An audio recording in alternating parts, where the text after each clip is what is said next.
Live from England, cricket's greatest rivalry, the Ashes, on SEN Cricket. SEN Ashes cricket for the barbecue bacon Angus at Macca's. A very special moment here at this beautiful old cricket ground in South London. Stuart Broad and James Anderson have made their way down the steps at the Bedser stand. A guard of honour from the touring Australians. The scoreboard says 9 for 389, but it's all about recognising the contribution of a true Ashes champion, Stuart Broad, playing his final test match. I'm Adam Collins, and with me to begin our broadcast, Bharat, Sundaresan and Phil Walker. Phil, you've been watching Stuart Broad do this for the better part of 2 decades. That was quite a moving moment. Yeah, it was, and so apt. I mean, who writes his scripts, right? For Jimmy as well to be alongside him. He said he made the decision at 8:30 on Friday night, and yet he somehow managed to orchestrate a day yesterday whereby him and his old mate are not out overnight. No question of declaring, of course. Sentiment pervades at the Oval. This is the home of the teary farewell, and we have one right here and now. We also have a cricket match on as well, by the way. Yeah, and as emotional and as big a moment as this is, not just for English cricket but for world cricket, can't forget the kind of day England had as well, which is also something Stuart Broad said in the press conference. He said, well, I'm glad we had a day where we dominated him. If we had lost a few wickets early on, it would have been a little awkward to make it about me. I think he might have found a way. That's true. So it's going to be Mitchell Starc to Stuart Broad. Field spread, Broad defends into the offside. Doesn't take the single that he probably could have. He's going to milk the strike. 9 for 389. So to recap where we are, England are in the lead by 377. It's a glorious morning here at the Kia Oval. The challenge is that the forecast gets worse as the day progresses. From about 1 p.m. it starts to get a little bit sketchy, and we spent so much time talking about forecasts and rain last week, Baz. Let's hope it's not those kind of days here coming up over the Sunday and Monday. Nah, it doesn't feel that bad, does it? I mean, I heard someone say there's a lot of rain in Ireland. My little geography knowledge says Ireland is far away from London, so it should take a while to get here. Starc, he has 4 wickets. Can he finish it here? Bowling to Stuart Broad, makes room and gets a big, thick inside edge down to fine leg and deep backward square, I should say. They do not take the single, so they're going to protect Anderson to the extent they can. He did feel cop a whack on the... It was kind of on the top of the right arm just before stumps last night, didn't he? Yeah, it was in clear discomfort. It was on his bowling arm as well. He also got whacked on the foot. He encountered quite a miserable few minutes, and I think that's part of their thinking here, I suppose. You know, I mean, look, they need all the time that they can get, because they're, you know, whether we like it, whether we like to acknowledge it or not, this game is going to be truncated from here on in. There is weather coming in post-lunch. It might blow over relatively quick. We might lose a whole afternoon. So there are 7 men set back, with Starc delivering to Broad. He swings. It's hit something out towards the offside, maybe the back thigh pad. I should say the second new ball is also due. They set down 80 overs even yesterday, Australia. England going along at a wonderful clip. They batted throughout the day with that intent that we've seen throughout the series and throughout the last 14 months, and were able to build their lead steadily. Yeah, I thought they were excellent yesterday, really, from start to finish. They possibly tailed away slightly in the last hour or so, but that's understandable and that's priced in. I thought they were measured and composed as well as ultra-aggressive. So the crowd hushed. Can Broad nail one here? Starc up, delivers, and he makes room, and he swings across the line, down towards deep backward square. Doesn't take the run to Mitchell Marsh, the sweeper, at deep square leg. This is interesting in of itself, Phil. We don't normally see a number 10 protecting a number 11. No, look, I have to suspend my maybe world weariness a little bit here and recognise that there is something more grand at play here, and that giving the punters what they want, and so on and so on. But I tell you one thing, Australia are more than happy to play this game. Yeah. But just looking at the English dressing room, though, Johnny Bairstow has his pads on. The bowlers look ready. Mark Wood has his bowling spikes on from where I can see. So maybe this is just in 1 over. But if it is that, then, I mean, that is taking sentiment to the extremes for me. They lose 3 overs in that scenario as well, don't they? Starc delivers here, Broad goes back and swings at a shortish delivery. Every ball he's backing away, as is his custom these days. It's a long, long time from that 169 not out at Lord's against Pakistan in 2010. He's had about 3 cricketing lives since then. Yeah, Broad. In a long time since Varun Aaron hit him. Yeah. in 2014. That was a decade ago. Yeah. To think that there's that wild stat that I picked up last night from our mate Andy Zaltzman next door. After 25 home test matches, Stuart Broad's batting average was 39. Yeah. Higher than Wally Hammond's and Ken Barrington's at the same stage of their careers. Both men who went on to average the better part of 60 in excess of in case of Barrington. Bowling here is Stark, swinging across the line broad towards deep square leg. Will it go all the way? It will! Once more with gusto, says Stuart Broad. Over deep mid-wicket, all the way for 6. Clearing the tallest man on that rope, Mitchell Marsh as well. 9 for 395. We get a shot of Chris Broad, his old man, the match referee in the crowd. That is Stuart Broad of the most recent era, summed up well, backing away and clouting it over deep mid-wicket. That moves the lead along to 383, and that's on the Beaumont Tower scoreboard by Beaumont's and save. Phil Long. And surely England and Stuart Broad have missed a trick now. Surely they should now declare, shouldn't they? Yeah, what better way to finish his test career, batting career anyway. Yeah, it would have been a great moment. Just he plonks that ball over deep mid-wicket of Mitchell Stark of all people and just walks off. Drops his bat on the way. That would have been Stuart Broad. Well, let's go from the other perspective here. What it does to Australia, the frustration for Khawaja and Warner having to get ready to field rather than bat straight away. By the way, they're singing happy birthday around the crowd because it being the 30th of July, James Anderson's no longer 40, he's 41. A test cricketer at age 41. There couldn't have been many of those in recent years for long, Misbah al-Haq famously, but other than that... Got a nice little list for you, actually. Thanks ever so much. I didn't even know that. I'll give you one. Eddie Hemmings played at 42, 43. Got smashed by Kapil Dev for 4 sixes. That was an anniversary of that yesterday. That was the one. So Todd Murphy, 3 for 110 yesterday. Bowling to Anderson on 8. So's Broad. He leaves alone outside the off stump. We've got the field set with 2 men for the reverse sweep. I'd call that 2 catching men for the reverse sweep as well. A short third man and a backward point. Most unusual field. And we've got a deep backward square, a deep mid-wicket and a long on back on the onside. Deep backward point as well. Murphy round the wicket. Anderson reverse sweep and gets it out towards deep backward point for 1. Doesn't take the single. Doesn't take what are we doing here? We're dealing in Anderson to face Murphy and Broad to face Stark. Right, okay. Bizarre. Boundaries only. You would have loved that, Jimmy, right out the middle with the reverse. Hit a beauty yesterday. You're playing a benefit game on Wednesday. I am. It has echoes of this already. Murphy kicks away like the equestrian horse. Bowls here. Makes room, Anderson. Towards backward point and does it carry? Not quite.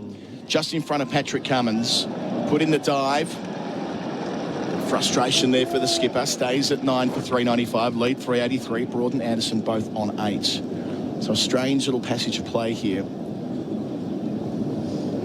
Landed about 3 inches in front of his dive. Murphy bowls, Anderson swings and misses. Put his foot straight down the middle of the pitch, tried to heave it over extra cover, nowhere near it. Stokes is laughing in the dressing room. He's got his whites on, ready to field soon enough.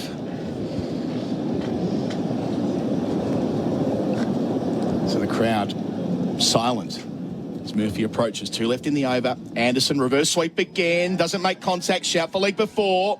Umpire Wilson gives it out. Again, it's a slow death. He's making that a trademark, Joel.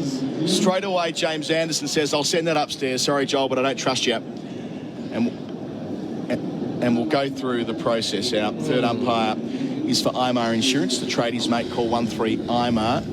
And it feels as though Anderson might just think he's out here based on body language. First replay, Baz, talk us through it. You're the umpire. Yeah, it pitched on middle, looked out. Unless he's got some bat or glove on it, it should be out. Joel Wilson turning into later day St. Buckner.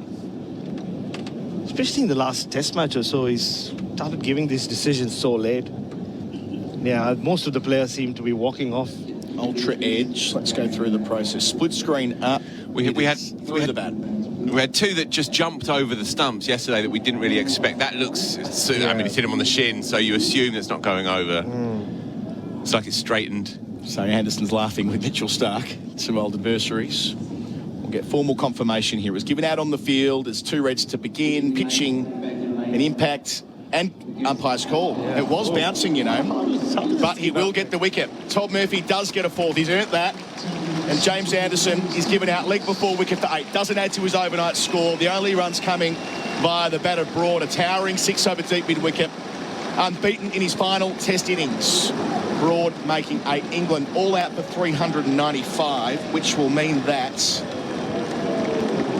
Australia will be in the final innings of this series chasing 384 for victory. The better part of 2 days, acknowledging that we'll probably have some rain later today. Bharat, Sundaresan. Yeah, Australia would just look at it and go, at least there's not a 4 in front of them in terms of the target.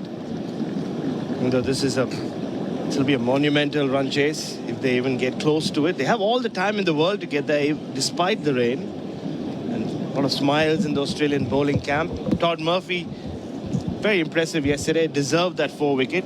Came close to getting that 4th wicket a few times last evening. And he's proven himself.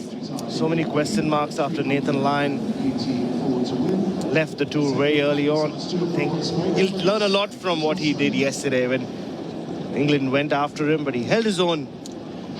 Australia will take a little bit of confidence in the fact that they bowled them out below 400 and their target is below 400, Phil. Yeah, absolutely. England had the chance, whether they would have taken it or not, but they had the chance to bat Australia out of the game and to turn it into a game where realistically there was only 2 results available. As it stands, it's good for the spectacle, I think. It's good for the sense that this game will top off an extraordinary series in the appropriate way. Australia they have no more than a puncher's chance, of course, and history will tell you that, but the pitch is relatively flat. It's taking a bit of turn. We saw elements of that yesterday and a bit of up and down bounce from Todd Murphy, who bowled superbly, I thought, came back really strongly, 4 overs for 30. So there is a bit there for England, but it's a broadly docile track. We've been saying it all week. This is a pitch that tends to flatten out, become more benign as the game rolls on. And so while Australia are an 8-1 shot, nonetheless, there is a way that you can see them getting relatively close. 300, and with a bit of luck, you never know, this could turn into a humdinger of a finish still. And that would be fitting for the 6 weeks of cricket we've had across this 2023 Ashes. So on the Harvey Norman scoreboard, Mitch Starc 4 for 110 and Todd Murphy, I make that 4 for 100, I should say, and Todd Murphy 4 for 110, picking up the 1 wicket this morning. Stuart Broad hitting a towering 6 over mid-wicket. That's a contender already for our Maccas I'm loving it moment of the day. Order the new barbecue bacon Angus at Maccas. We'll take a break here at the Oval. England all out for 395 in their second innings. Australia 384 to win, and our coverage is for Maccas. Win free McCafe coffee for a year on the My Maccas app. So the cloud cover has set in during the change of innings. Australia have been set 384 for victory. England came back this morning. Stuart Broad hit a 6. Then they were done shortly thereafter. James Anderson, the last man out. Leg before wicket to the bowling of Todd Murphy, who collected his 4th wicket, 4 for 110. Starc for 4 for 100. And the England team making their way out again. A bit of an anticlimax, actually. I thought they might go back to the top of the stairs, Phil, and let Anderson and Broad walk down together. But that's they've already kind of had that moment this morning when batting, so they're denied it now. But it'll be Stuart Broad soon enough from the pavilion end of David Warner. Cannot wait. I don't know why limit it now. Let's have another one at lunch, another one straight after, another one at tea, another one for the press conference. Oh, we already had that at the press conference. Yeah. No, I did see that. Were you in there? Yeah. I mean, I've been doing this a long time. I get a little uncomfortable when you have to applaud for a cricketer. Was there an applause in the presser, was there? Of course there was. Once he was done with his press conference, Danny Rubin, the media manager, pointed at George Dobell, who wanted to say a few words. George said a few words. Yeah, he was seated where he was, George. He didn't ask a question, and George said, well, thank you, Stuart, not just for everything you've done for English cricket, but for the way you dealt with us. And once he says that, you can't stand there and not clap. So I was like, I don't know. The professional pride in me kind of takes a hit whenever we have to do that. Well, it's reset. It's going to be Stuart Broad bowling from the pavilion end at David Warner to begin. We know that Warner, for most of his career, didn't like taking the first ball, but in recent Test matches, he's wanted to take it on when Broad's getting the first over. For a long time, Phil, it was James Anderson who got choice of ends and all the rest of it, but in this particular matchup, they want Broad with the new ball. Yeah, look, he's been the standout bowler all summer, hasn't he? He's played all 5 games. Nobody really had that at the start of the series, but he's been consistently good. I thought he had one or two off afternoons in the middle part of the series, but aside from that, he's been pretty relentlessly at you. And obviously, right arm round to David Warner is a subtext all of its own. So Stuart Broad to David Warner for the last time. 4 slips behind Warner. He delivers here and he plays off the inside edge out behind square for 1. The cordon all went up. So a little bit of movement on the angle. Phil Long, how many times, remind us, has David Warner been dismissed by Stuart Broad in Test cricket? He's been dismissed 17 times. Just to put that in context, that's level with Ambrose dismissing Atherton, Walsh dismissing Atherton. Top of the list, McGrath dismissing Atherton. Also in there, Alex Bedser to Arthur Morris. That was 18 times, so that's the kind of number that's next on that list. Thank you, Longy. 602 Test wickets all told.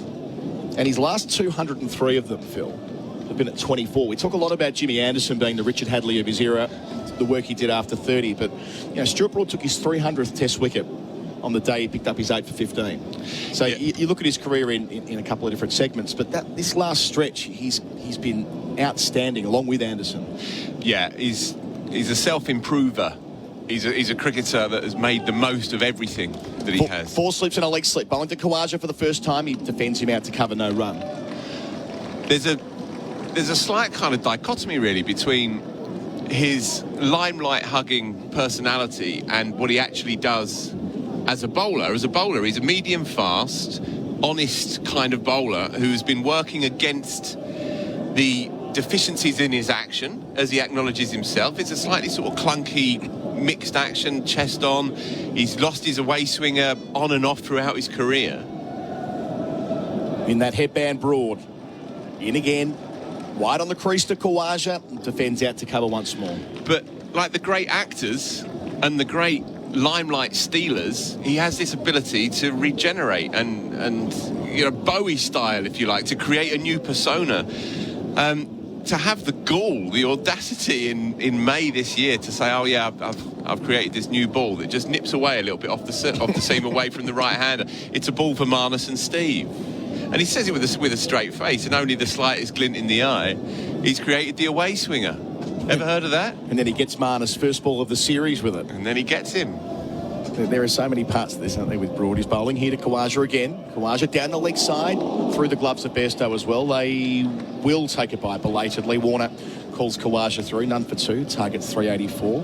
I mean, he said to the press pack, doing a little event, sponsored event before the Ashes, look, I might play one Ashes test. I might only play one this year.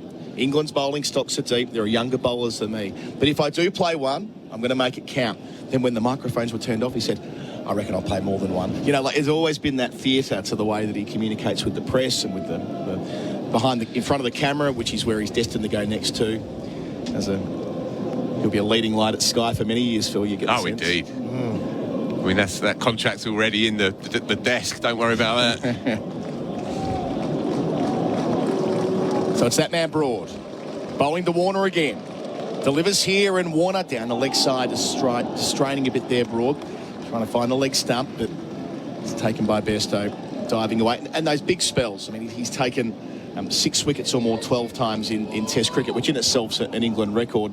His bags have been iconic. The Oval here in 2009 to win the Ashes, 2013 at Durham, 2015 at Trent Bridge, which you and I were both there for, but also 6 for 17 at Johannesburg in a live series against a fantastic Proteas side when there was a bit of talk around Broad's spot in the pecking order. Comes in and rolls them for 83 at the Bull Ring on a Saturday afternoon. Broad to finish his first over here. Warner driving nicely, checks it out through the covers. Should go for 4, and it will go for 4. Nicely played by Warner to get going against his old nemesis. So 6 runs from the first over, none for 6 to target 384. Warner 5, Khawaja gets a score. Crappy over to kick off. 3 down the leg side, a long half volley to his long-term pal, Davey Warner, who's lent into it. And look, I don't want this to become the Broad story when this is Davey Warner's final ever Ashes innings as well. True. They will go out together. There's something so perfectly poetic about it, right? They've been synonymous with each other in these contests. And we have another here as well. You know, this is the ground for the finale. This is how they build this place. Jimmy Anderson from our end here, from the Vauxhall end. And this is the place for the swooning swan song, right? I think you had the stat last night, Phil, that 117 Englishmen and 67 Australians have played their last test at the Oval here. Yeah, and make that a few more come the end of this. Well, we know that it's now 118 because Broad has already confirmed it. And Anderson on his 41st birthday, 690 test wickets away from us. 3 slips and the leg slip for Khawaja. Bowls here, worked into the onside 3 mid-wicket for runs. A couple of them. So that's Khawaja off the mark and Broad in trademark style, has his hat fall off. As Daniel Norcross would say, after 8.5 steps on average, actually come back for a third. Khawaja 3, Warner 5, none for 9, Phil.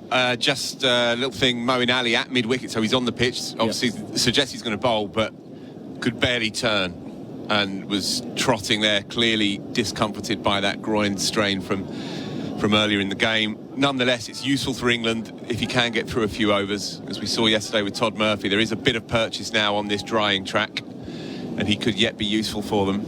David Warner, 25 test tons and 60 scores above 50 across 109 test matches.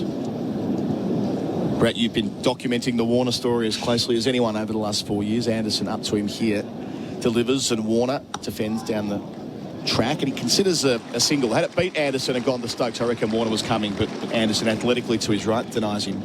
Well, Stuart Broad got to hit a 6 of his, the last ball he'll ever face in Test cricket. You want David Warner to get a score today, don't you? And just going back to who takes strike, because Warner and Khawaja have had a nice understanding ever since they started opening the batting. If you look at any scorecard, they take turns. Yep. One innings it's Khawaja, the other innings it's Warner. So no surprises that Stuart Broad took the first over, because you knew Warner would be on strike.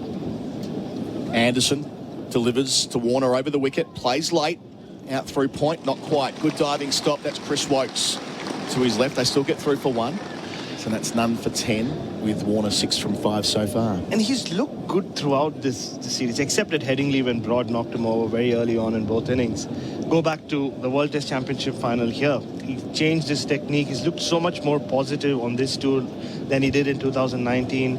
He's getting across his stumps a lot more. He's aware of his off stump a lot more. And he's been in the fight throughout this series without just breaking free and making that big score. It's caught in the cordon from the bowling of Wokes first time around. It's Khawaja facing Anderson here and defending into the offside. The other part with Broad, of course, guys, is that he was done in March last year. Caribbean Tour, he and Anderson left out. Bowled pretty well in Australia, I thought, Broad, but was dispensed with. I think that was largely a point that Joe Root was making. That's the consensus, that Root wanted to try and find a new way with different bowlers. But that's the charitable way of putting it. I think there was a real breakdown there in the pressure cooker of Australia.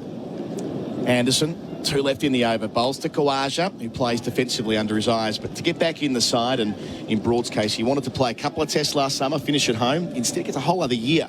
And it's been a most productive year. 7 test matches in a row where he's taken 5 wickets or more.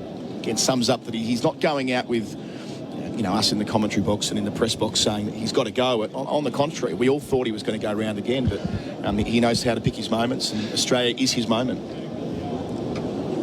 Last ball here from Anderson. We'll come back to that in the next over. Bowling here, Khawaja, one hand off the bat down to fine leg. Gets a single, retains the strike. He's 4. Warner's 6, none for 11. That's on the Harvey Norman scoreboard.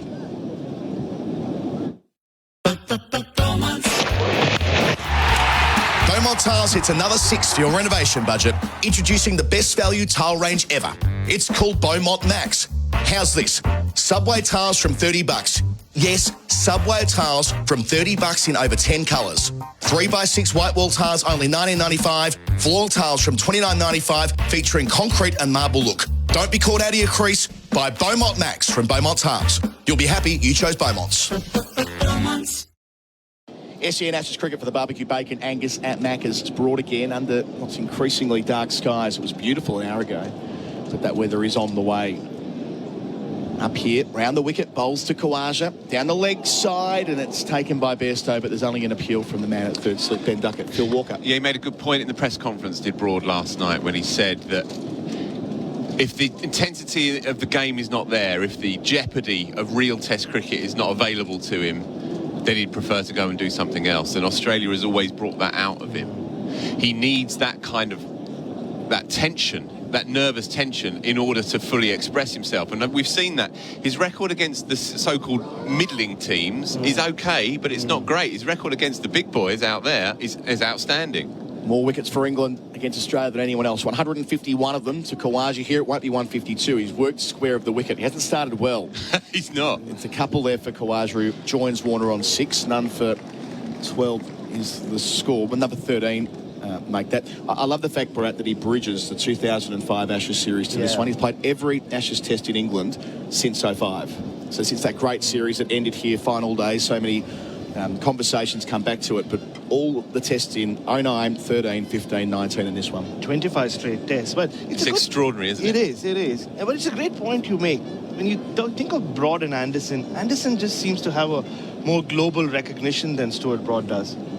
Broad's up here to Khawaja on 6 and he defends out to the offside. That's a better delivery. And yet, this is a crude metric, right? But nonetheless, people do this, especially in this country. You're judged by how your Ashes record looks. Yeah. Michael Vaughan says it, he would, I guess. But he's very big on that ultimately that's how you're seen. Just like players in the 80s were judged by how they went against the West Indies and so on and so on. Broad's record is comfortably eclipses Anderson's in these contests. And yet Anderson's star seems to shine a little bit more brightly. Perhaps the king has been there the whole time and we didn't even notice. Broad up. Khawaja facing. Plays from back of a length. Not in complete control of the shot behind point, but we'll get one. Anderson does the fielding. Moves to 7. None for 14. And purely from an Indian perspective, he's still the guy who was hit by Yuvraj Singh for 6 sixes, which is why I thought I should ask him that question about... That was the first time he came into prominence in world cricket. Yeah. And the evolution in his life and career, and I didn't expect him to talk about how seminal a moment that was in his life. He created the warrior mode around that.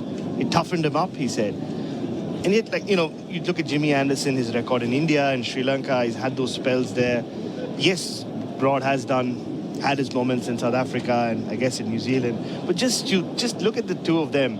Broad always gets spoken of more as an Ashes hero. Jimmy Anderson as one of the greatest fast bowlers to ever play the sport. So Broad again, pavilion end. Warner on strike. Bowls here down the leg side or on leg stump. Help down to fine leg for 1. He's 7. None for 15 the score. And I think that, as we end our commentary stint, I think Australians will have a high regard for Broad. He learnt some of his toughest cricket at Hoppers Crossing in the VTCA. Tough school. And for all of the 2013 caught at first slip, didn't walk and so on. Stuart Broad's a rubbish bloke in 2013-14. I think all these years later that he's been, why? He plays like an Australian. Well, exactly. There's enough mongrel in there to call him one of your own. Yep. So last ball here before there'll be a change in commentary, and the conversation will continue with Geoff Lemon and Jeremy Coney. Broad bowls and Khawaja lets that sail past his hip. 2 poor overs from Broad to start. He's got none for 9. Australia none for 15 after 3. Their target's 384. Warner 7, Khawaja 7, and that's on the Beaumont Tile scoreboard by Beaumont's and Save.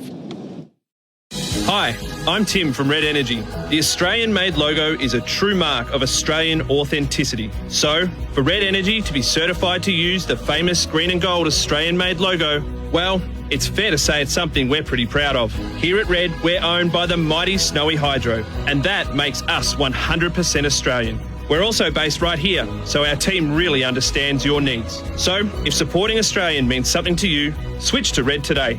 Call 131 806. SEN Ashes cricket for the barbecue bacon Angus at Macca's. James Anderson with the ball in hand.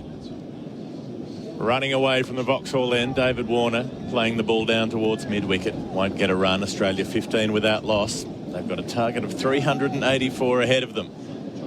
And this morning it was all about Stuart Broad with a bit of James Anderson, the two of them together for the last time. The great pairing, the standing ovation. Number one. Of honour. Number one. There'll be about 17 more. A few of them standing O's. On and off at the start of each session. Maybe every drinks break. Every time Stuart Broad gets a change of shoes. Anderson. Up to Warner, who's defending on the off stump. Ball almost sneaks onto the pad, but he gets a bit of bat down onto it. My name's Geoff Lemon. Jeremy Coney, former New Zealand skipper, with me to watch the cricket from the Oval. So it's all been about that, but it should also be a bit about Australia. You can't have an Ashes series without both of the teams. They've got a target ahead of them. they looked a cooked team yesterday, Jeremy, on the field. They looked absolutely gone in this series. So whether they can go to the well one more time, Anderson to Warner, who walks across his stumps, plays down to mid-on, no run. I mean, it's a huge chase at the best of times, but at the back end of a 5-test series, a 6-test season for them over here, it seems a very tall ask. It does, doesn't it? Yeah, basically 400, 384. There's about 160 overs left, would you say? I mean, I don't... There'll be some rain coming and will take some out of that, so the runs per over requirement will just be raised. Anderson up to Warner, who's driving to mid-off, but can't beat the fielder there. Stokes gets across to stop that ball. You know, even if there was 160, it'd be 2.5 runs and over. Australia have achieved that mostly throughout this series, the run rate of 2.5. As I say, it'll probably be raised because of rain from that, but I don't think that's going to be the issue. It's going to be very much a question of can they sustain a number of partnerships. Anderson comes up to Warner, who plays the ball off the hip. Again, won't get a run. They've set the field well for him. They've got that mid-wicket in there to cut off that gap that he likes, and they've got a shortish cover point to stop that drop and run for him on the offside. So they've thought this through to Warner. Yes, they have. They've actually set better fields, I think, than maybe Australia is. If they go back and they'll analyse this series, I think they probably will come to a realisation that they haven't perhaps had the best fields, particularly for those first 10 overs. We've talked about that. Yeah, we might come back to that in the next over. Anderson to finish off the 4th on the leg stump, and Warner is able to get a run just behind square leg. Not sure if there was a lot of bat involved there. The umpire says no, it was all pad. So a leg by added to the score. 4 overs gone, Australia none for 16. Hi, it's Shelley Craft. Keep warm this winter with Australian Made. Look for genuine Aussie products carrying the trusted green and gold kangaroo logo. There's thousands to choose from. Whether you're looking for authentic Aussie skincare, merino wool blankets or locally crafted homewares, Australian Made has something for everyone. There's even quality Australian Made fire pits for those brave enough to head outside. Visit australianmade.com.au/winter to find genuine Aussie products. SEN Ashes cricket for Henley. Brand new Henley completed homes in Bonnybrook from under $600,000. Stuart Broad from the pavilion end, in front of his home crowd for the last time. Bowls to Warner, who tries to tap a run down to mid-off, but there isn't one there. He's hit it straight to the field. It was an interesting observation from you yesterday, Jeremy, that Australia bowling to Ben Duckett and Zach Crawley, a short left-hander and a tall right-hander. And there wasn't much variation in the fields. No, I did feel that there was a general kind of let's project the ball up on a goodish line and a goodish length and wait for it to swing and wait for it to seam without having any particular plans for those two players. I didn't see that. Broad bowls to Warner, who's playing the ball down to mid-on this time, falling across the stumps a little bit as that ball came in with the arm from Broad around the wicket. Particularly to Crawley, say, I think he's got a definite weakness, wideish of sort of 5th and 6th stump outside his right eye, and he likes to drive. If you can get it just short of a length and encouraging him to drive. He's been dismissed many times in those slips, and he has been in this series as well. Broad, 3 slips waiting, and a deep set gully. Anderson there, wide of the off stump. Warner's driving, but again finding mid-off.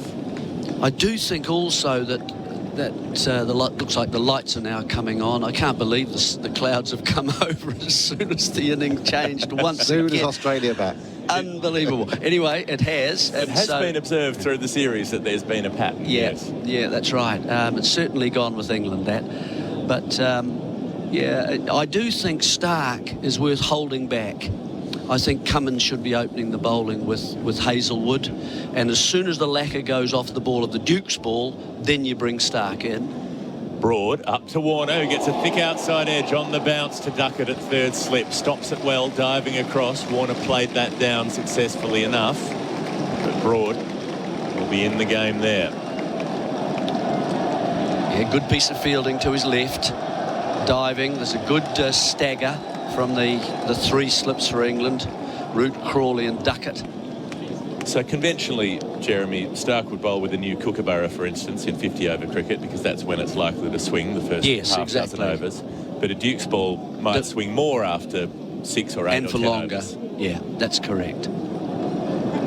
Broad runs up to Warner, driving outside the off stump, straight to point. And that was a slightly dicey shot, bringing that cordon into play. Saw the width, Warner, and he just pulled out of the shot a bit. He controlled it. Would really follow through with that and thrash it, but he decided not to. They've got this cover and this cover point for him, as well as a backward point.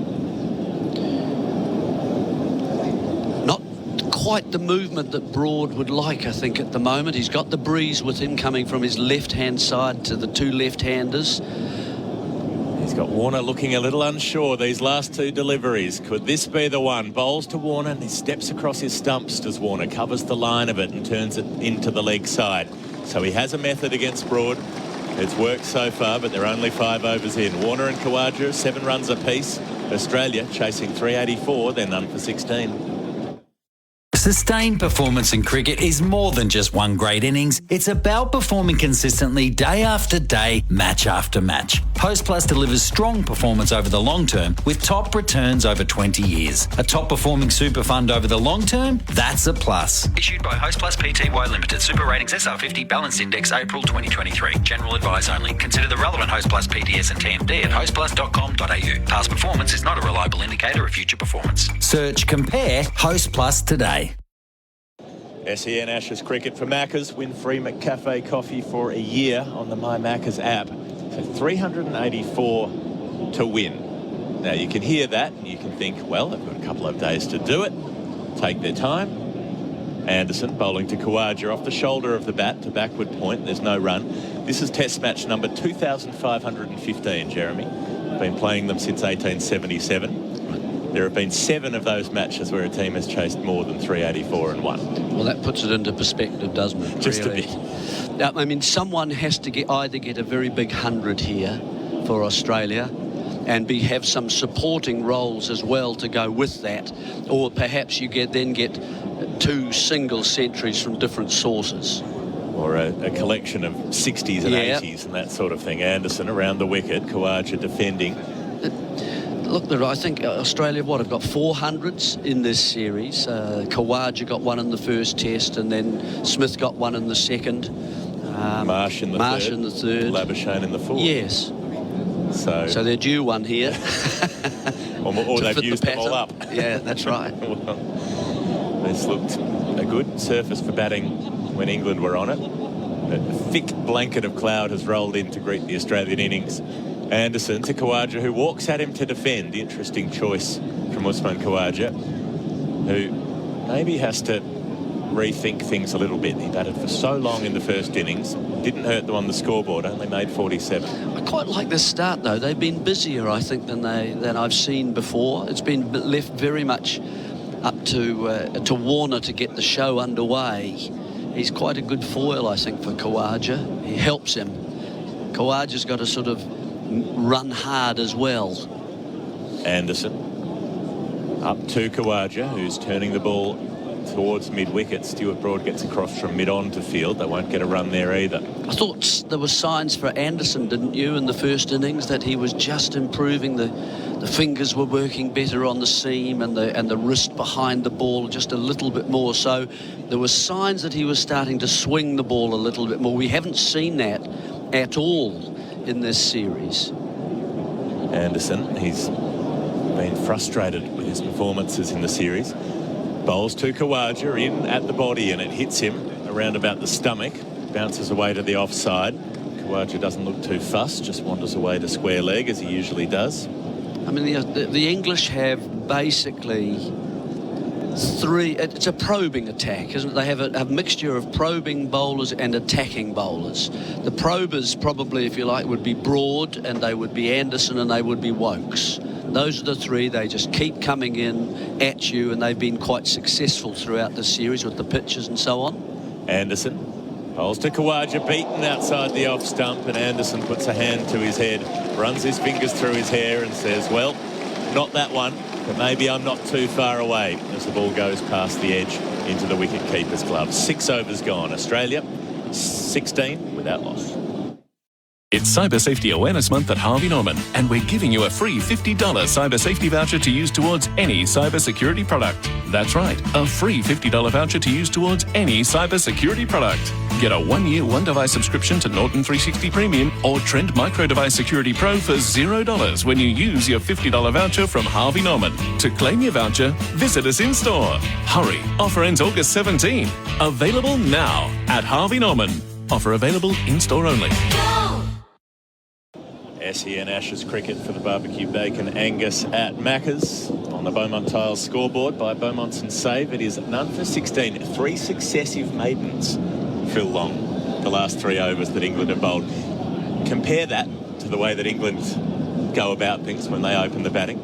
But Jeremy Coney with us, former Victorian pace bowler Louis Cameron hopping in as well. Good morning, Lou.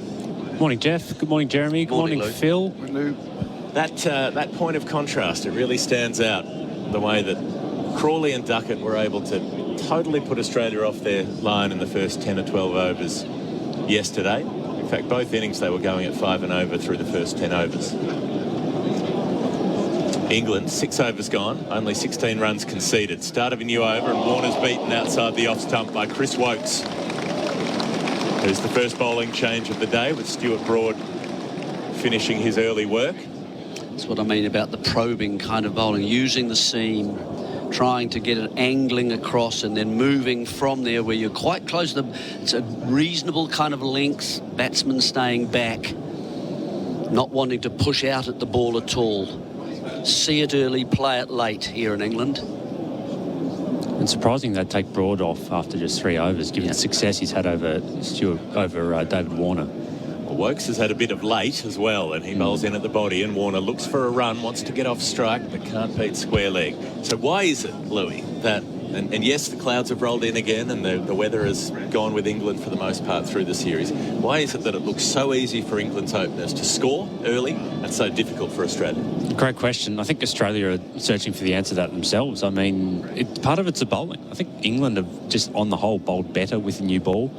And part of it is also, we know Usman Khawaja just kind of found a groove opening the batting in the way he does. Wokes up to Warner, who's stepping across his stumps, playing the ball back to the bowler, no run. And for all David Warner's talk about how he's going to attack Stuart Broad more and he's going to, go harder, and he learnt lessons in 2019, and he had certain people telling him in his ear that he needed to kind of get in behind it and he was going to be more aggressive in this series. I haven't really seen it. There's been a few little signs. Walking at Broad in that first little spell there is a good sign, but this could be his last Test innings. I'd like to see him really leave here with no regrets. Wokes comes up to Warner, who's playing the ball down the mid-on, and again this containing field, the ball goes straight to Moeen Ali. They can't find a run. 25 balls without a run. Well, you know my answers to those. I've answered those already, haven't I? Your questions to Louis. To an extent, yeah. It's field settings. We've talked about those field settings. Plans, and Stark should be coming in first change rather than opening.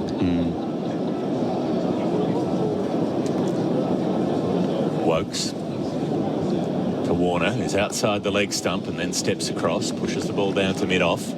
I do wonder if that Khawaja groove that you talked about needs a little bit of reshaping. Whether he's gone too far in one direction. I mean, he's Australia's leading run scorer in this series. I think I'm right in saying. I don't think he's the problem, to be honest. I think Warner is the problem. I mean, for a long period of time now, I think we're up to closer to 50 innings than 40 now, where he's only passed 100 once. You're just not taking enough pressure off your teammates and your opening partner. It is an extraordinary sequence. We might come back to it in the following over. Wokes in at Warner, who drives hard down the ground. He'll get runs here. It's inside mid-off. Stuart Broad chasing back, but that chase will be futile. David Warner gets the boundary down the ground. He's into double figures. He goes up to 11. Khawaja will have strike on 7 after 7 overs. Australia, none for 20. Beaumont Styles is proudly sponsoring the Ashes, and I'd like to bowl you over with these Beaumont bargains. Coming at us at top speed is their monster bathroom wear catalog sale, packed with everything at up to 25% off. Vanities, baths, shower screens, even the kitchen sink. And yes, up to 25% off Australia's biggest tile range. Well, that's bowled me over. Up to 25% of all bathroom wear and tiles. You'll be happy you chose Australia's #1, Beaumont Tiles. SEN Ashes cricket for Maccas. Win free McCafe coffee for a year on the My Maccas app. None for 20 the score. Talking about David Warner's last few years, Australian cricket in selection terms has generally been a ruthless place. You have to perform, and if you don't, you're very quickly out the door. I think you'd be hard pressed to find a career that was comparable in terms of mediocre returns over a long period of time, where a player's spot is never seriously under question. It is with the public, but not with the selectors, with several different groups of selectors. Anderson bowling to Khawaja, drives him down the ground perfectly for 4. The on drive, Usman Khawaja elegantly onto the front foot, and he looks so good when he takes the ball on. Perhaps that's part of the frustration. You want to see a few more of those shots from Khawaja. Lovely shot down the ground, beautiful balance through mid-on. It wasn't a half volley, just showed the full face of the bat. Yeah, Warner, I mean, you're right. It is a long period of time. It is 2 or 3 years. Let's not forget that he's got some serious credits in the bank. This guy has been a fantastic test opener. You don't average north of 40 as a test opener without being very good. And north of 40, while his last few years have been pretty bad, suggests he had a very good return. I think teams have gotten a lot better at bowling at him. So he's a guy who's absolutely murders width, and he scores a lot of runs through the offside. He's got a lot of runs against England, particularly in Australia, through the offside. Teams have gotten a lot smarter in how they bowl to him. They're able to cut off that width to a degree, I suppose, but that is where he gets out a lot of the time as well. Flay outside off stump. Anderson to Khawaja, who drives again. And Khawaja suddenly found a gear. They went for a long time without a run. He's just hit boundaries back to back. That one, the classic Khawaja out through cover. The one that we saw 20 of in Wellington when he made 100 there a few years ago. Pretty much made a century in cover drives alone. None for 28 suddenly, Australia.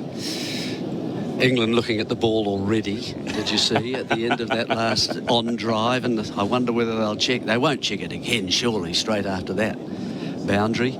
I think they've looked busy-ish today, I'd have to say. Warner's tried to sort of get onto the front foot and get that punch going that he's so strong at. The trouble is, I mean, England is such a different place to bat than Australia. I don't know whether Australia's changed. Anderson to Khawaja, who's got 15. He defends down to mid-on this time. There won't be a triplet of boundaries. But the effect of the ball, and then this overhead condition that we've continually banged on about, and then the pitches themselves are such that you're never quite in, because the ball, instead of just going as the Kookaburra does for, say, maybe 20 overs max, this one goes for sort of 60. Anderson up to Khawaja on the hip. He's turning it away. Runs here. Should be a couple at least. They've got long leg running around. Will field it just inside the boundary rope, and they'll get back for a very comfortable third in the end. Khawaja not quite as fast as Warner between the wickets. He goes up to 18, Khawaja, none for 31. I think we noticed Moeen Ali. You said he ran around, he kind of ambled around, didn't he, really? He hobbled around as though he'd ridden his horse to the match today and he was feeling a little bit ginger. It's good he's there, though, for England, and he could be needed later today. That's why he's on the field, so he'll be allowed to bowl. Groin strain is not an impact injury, one of cricket's peculiarities. If you've been hit and you're off the field, then you're allowed to come on and bat or bowl without a delay, but an internal injury, you can't. Anderson, Warner walks at him, hit on the pad, the ball skews away towards point. There's a vocal response from the crowd who thought that might be something, might be an inside edge, might be a chance for a catch, might be a leg before wicket. Well, he was about 3 metres down the pitch, so the latter was unlikely. None for 31 still the score.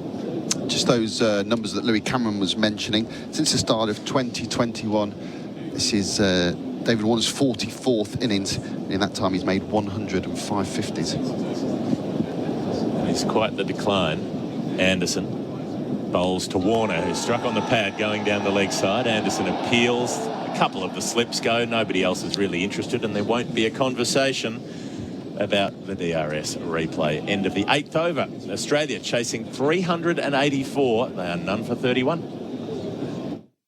What's better than winning a test match? Winning the Ashes. Host Plus has been named Super Rating Super Fund of the Year for 2023, based on strong performance, competitive fees, and a focus on members. That's a plus. Issued by Host Plus Pty Limited. Visit lonsec.com.au for awards and ratings criteria and disclosure. General advice only. Consider the relevant Host Plus PDS and TMD at hostplus.com.au. Awards and ratings are only one factor to consider. Past performance is not a reliable indicator of future performance. Search Compare Host Plus today. SEN Ashes cricket for the barbecue bacon Angus at Macca's on the Beaumont Tiles scoreboard by Beaumont's and Save. The score is none for 31, so a good start for Australia at least. They've got a huge chase on their hands. 384 is the target. They've got rain forecast for this afternoon. But if they could get through to lunch unscathed and then get the rest of the day washed out, they'd probably be pretty content with that arrangement. Start of a new over. Chris Wokes coming in to Usman Khawaja, who flicks the ball away nicely but finds square leg. Thought he was on for runs there, but not to be. 3 slips still in place. They've got a backward point, cover, mid-off, mid-on. A square leg, leaving mid-wicket open. Maybe trying to get Khawaja playing across the line, trying to flick through mid-wicket. And then they've got a squarish long leg. So just seeing some footage on the replay screen, the Tyre Power replay, the winter safety sail of Moeen Ali doing a bit of bowling in the warm-ups this morning. He does have a groin strain, but he seemed reasonably free between the wickets yesterday when he batted. Wokes to Khawaja, drives hard, but finds cover. So a couple of shots from Usman Khawaja without reward. He's looking for the drive, isn't he? We've seen 2 lovely strokes, one on the onside and then one through extra cover. There was quite a big drive too from Khawaja. Not a shot you really see him play. He likes to sort of just pull the ball and play it as close as he can to himself and underneath his eyes. It's one of the hallmarks of his batting really in this series. There we are. That's just a slight change there. Straight away onto it, isn't he? It's one of the differences again between the sides. Man goes in short, out of slip and into a short cover. Wokes. Bowled to Khawaja again. He's just coming forward and defending this next ball. His 25th of the innings. He's faced a lot of deliveries in the series so far. And it does feel like both teams have made an assessment that this pitch is pretty good to bat on. That even, as you're saying, Jeremy, Usman Khawaja's extra intent to drive balls that aren't quite half volleys. We saw him get that beautiful on drive away last over. He's kind of gone, okay, this is a pitch where I can really get on the front foot. He's up to 18 off 25 balls, a bit quicker than he started his previous innings. And England have kind of responded by putting in a short cover, only 2 slips in now. Wokes to Khawaja, who leaves outside the off stump. Saw the width, happy to let it go. Johnny Best just dropped another one there. He's laughing at it. It's a funny one when he talks about how he's got coming back from a broken ankle and he's not moving as well. That has nothing to do with movement, that one. That's just hit the top of the gloves. And can't really blame the legs when you're standing still and the ball comes straight to you. It can be difficult here in England, can't it, to wicket keep? Oh, yeah. That was sort of very dustbin lids, though, wasn't it? Looking with the sort of the fingers pointing at the ball. Wokes and left alone again by Khawaja.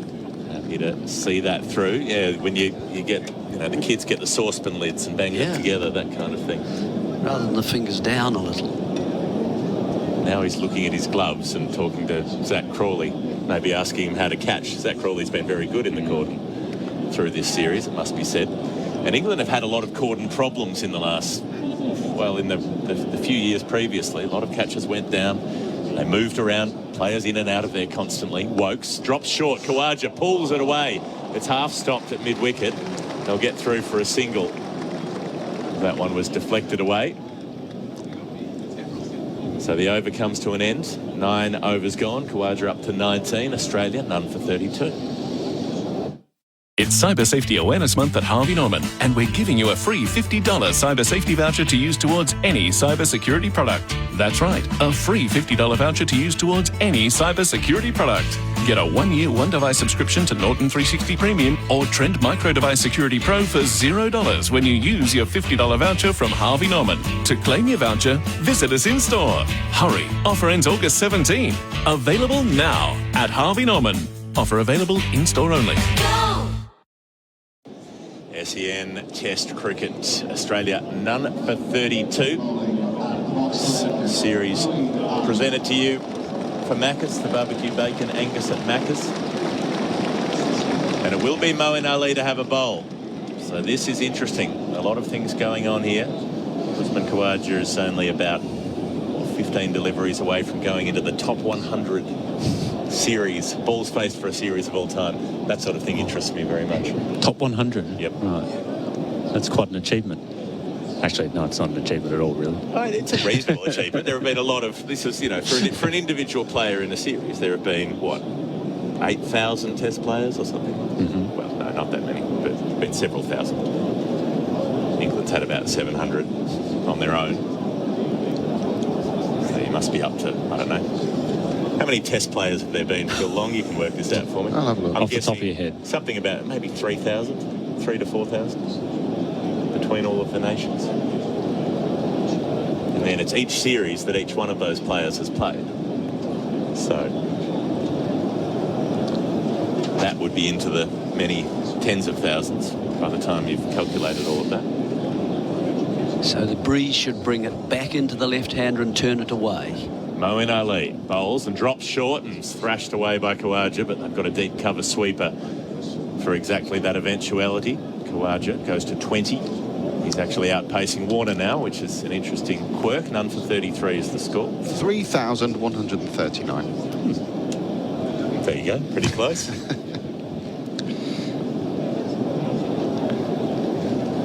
Moeen drives it in at the leg stump, and Warner's tickling it away fine. More runs here, another poor delivery. It might roll to the boundary, it does.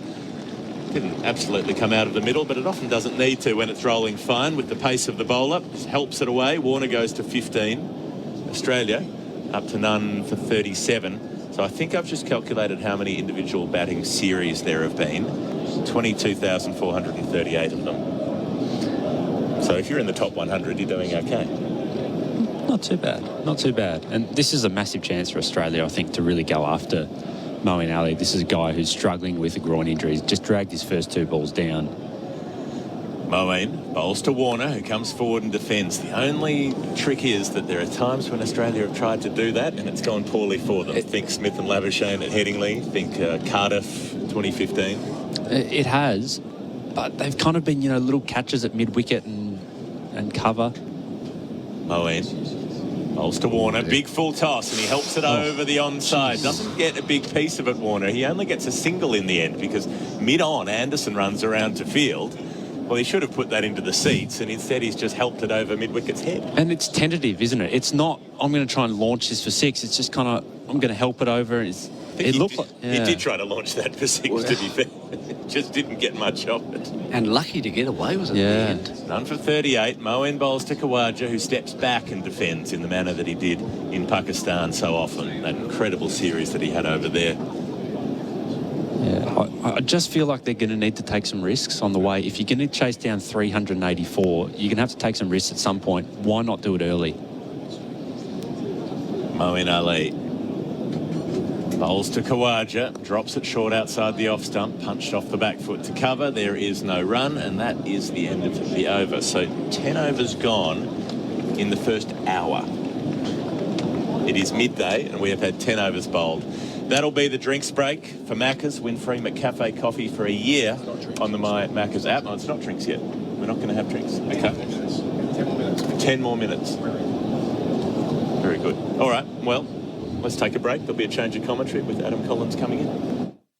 When it comes to cricket, like Imar, the tradies mate, who doesn't have awesome memories of watching over after over with their mates or playing backyard cricket? Chippies, builders, sparkies, cleaners, landscapers, painters and more. Imar tradies love cricket. That's why Imar is the 3rd umpire partner this year on SEN Cricket, reviewing the umpiring calls and helping you review your insurance. Call 13-IMAR today, the tradies mate for over 35 years Australia-wide. That's Imar. Wokes on the way, bowling here to Warner on 16 is well forward in defence. Adam Collins taking up commentary. Yes, a drinks break's been delayed on the basis that there was a change of innings there after a couple of overs. Anderson, the last man out for England. They set Australia 384 for victory. The last ball of Stuart Broad's career with the bat in hand at least. Went for 6 over deep mid-wicket, and didn't the crowd enjoy that? Our coverage for the barbecue bacon Angus at Macca's. Our experts for Red Energy, 100% Australian electricity and gas. Phil Walker, the editor-in-chief of Wisdom Cricket Monthly, and Louis Cameron, former Victorian seamer and journo at cricket.com.au. Wokes bowls here, and Warner defends off the inside edge into the thigh pad, into the pitch, doesn't go any further. Good morning, Lou. Good seeing you again, be it on air or off. Your impression of the festivities before play with Stuart Broad and all the rest. It was lovely. It was lovely. I was trying to think the last time we've actually seen a Guard of Honour in Ashes cricket. Not many players actually announce their retirement. Not many players get the chance to do it. Michael Clarke had one in 2015. Did he? Right, yeah. right. And I reckon Chris Rogers, we were both there, Phil, that day. Did Bucky get one on the way in? I can't remember. I think he might have on the way in the back. He might not have wanted one, but he might have got one anyway. Yeah. What's the threshold for a Guard of Honour? Warner facing Wokes. Bowls here. Warner slaps down to cover. England haven't started well here. No run. Yes. They haven't at all. And the pressure of the day has been absorbed into the Broad story. And so Australia, it's funny how these things sway to the mood. And I have to be honest, looking at it purely from a cricketing perspective, I didn't like those first 2 overs. I thought it was peculiar, really, to not be running singles. It felt like a benefit game, really, and just shifts the mood. Lights on here at the Kia Oval. Wokes bowls, and Warner off his front pad works it to square leg where there won't be a single. Yeah, there was slightly odd how they made their minds up that Broad was going to face the pace of Stark, remembering Broad's problems with the short ball in the last decade or so, and Anderson was only going to face the spinner. When you're 10 and 11 and you're only batting for a couple of overs anyway? Yeah, I didn't really, just looking at it pragmatically, forgetting the sentiment, which is probably unavoidable in truth. But, compare it, say, to Stokes declaring audaciously on day one to bat through this morning, 9 down. Wokes up, 2 slips, bowls to Warner, well forward defending. The only theory I can advance is that when Anderson was hit last night by a short ball from Stark, there's something more to it. There is something in that injury that, wasn't an injury, but he did get hit very hard on the right arm, and whether they were just reluctant to let Stark aim it then again. Yeah, but Phil, you're kind of saying more it's sucking time out of a game where there might be rain and they need all the time they can get to bowl Australia. Primarily, but also Australia are more than happy if one player's going to sit on their bat at one end, and then 10 and 11, fellas. There's 10 and 11. Wokes to finish his 3rd over. Bowls to Warner again. He works it towards the cover point position where Ben Duckett fields. Maiden complete. None for 38. Australia after 11 overs on the Harvey Norman scoreboard. Warner 16, Khawaja 20. Power up your arsenal with Greenworks range of battery-powered garden equipment. With over 20 products available in the Greenworks 60V Pro range, they're all powered by an interchangeable 60V Ultra Power battery and backed by a 4-year tool warranty. Visit greenworksaustralia.com. There's a word for when 100% Aussie Angus beef meets fresh, crunchy lettuce, onion, and juicy tomato. Classic. The Classic Angus at Macca's. Available after 10:30am. Australia's opening pairer for Red Energy, awarded Australia's most trusted electricity provider by CanStar. Moeen Ali only had 6 taken from his first over. Could have been an awful lot more. Didn't start well. How will his body hold up across today? Delivers here to Khawaja, round the wicket. Khawaja beaten. Past the keeper, past the slip, down to the rope for 4 byes. Well, that's going to make for an interesting replay for Tyre Power. Winter safety sail. It turned big. We saw a couple yesterday with Todd Murphy, Phil, and it was too good for Bairstow. A couple have been already in the innings. He's been struggling. So, yeah, you're right. 4 byes, not touched anything. It's turned big right out of the footholes there as well. Joe Root reacted rather lethargically at first slip, drifted past him, rather in keeping with England so far, really. Hilarious wicket-keeping, wasn't it? None for 42. Moeen bowls and Khawaja defence. The fact that they might get through this England and with a 2-2 result with Bairstow having kept in all 5 tests is remarkable, really. I mean, his gloves weren't even the same postcode as that ball. Like, did turn a little bit. You'd understand if he fumbled it, but he's not even really tried to catch it. He'll never keep for England again after this. Moeen bowls and Khawaja defends. They'll have Ben Folkes for India, Phil. Yeah, I would think so. Standing up, he's masterful. Standing back, he's good, but not great. The numbers would suggest that, but standing up, Ben Folkes makes things happen. And then once we get back here next year, a non-Ashes year, if you like. Moeen bowls using his feet. Khawaja out to deepish mid-off where Stokes does the fielding. 1 for Australia, none for 43. Khawaja up to 21. And I say that about Bairstow. I just don't think they'll, in the fullness of time, they'll land at the same place that pretty much everybody else landed. Just bat him. Let him do his thing. Take the gloves away. Yeah, indeed. It's not the time to discuss other keeper bats, but there are a lot coming around. Yeah. And Ben Folkes might just end up being one of those unfortunate cricketers who plays a bit, but perhaps not enough. 2 left in the over. Moeen bowls and Warner from the leg stump line through mid-wicket. Should get a couple there. Moves to 18 with that, remembering that this will be David Warner's last Ashes innings as well. Never made 100 in England. Had a good series in 2015, making 400-plus runs, but that will be something that later in the day, if he can get beyond this tricky period, he might turn his mind to. None for 45. Well, we're nearly there, aren't we, Phil? Where's the bit where we feel long this is, where Warner has trouble? We might come back to that next over. Short ball here. Warner helps it through mid-wicket. Gathers pace, goes for 4. That was short. That was there to be hit. And Warner takes the partnership to 49, what this pair put on together in the first innings. He's 22. Khawaja is 21. End of the over, and that's on the Beaumont Tile scoreboard by Beaumont's and Save. Sustained performance in cricket is more than just one great innings. It's about performing consistently day after day, match after match. Host Plus delivers strong performance over the long term with top returns over 20 years. A top performing super fund over the long term? That's a plus. Issued by Host Plus Pty Limited. Super ratings SR50 Balanced Index April 2023. General advice only. Consider the relevant Host Plus PDS and TMD at hostplus.com.au. Past performance is not a reliable indicator of future performance. Search Compare Host Plus today.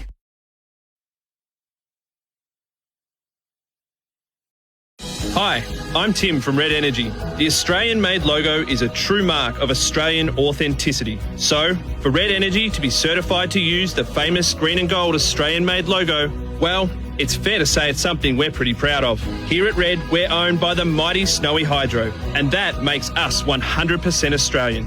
We're also based right here, so our team really understands your needs. So, if supporting Australian means something to you, switch to Red today. Call 131 806.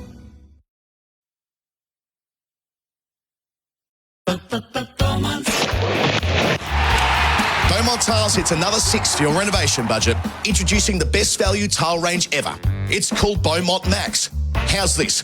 Subway tiles from $30. Yes, Subway tiles from $30 in over 10 colours. 3x6 white wall tiles only $19.95. Floor tiles from $29.95 featuring concrete and marble look. Don't be caught out of your crease. Buy Beaumont Max from Beaumont Tiles. You'll be happy you chose Beaumont's.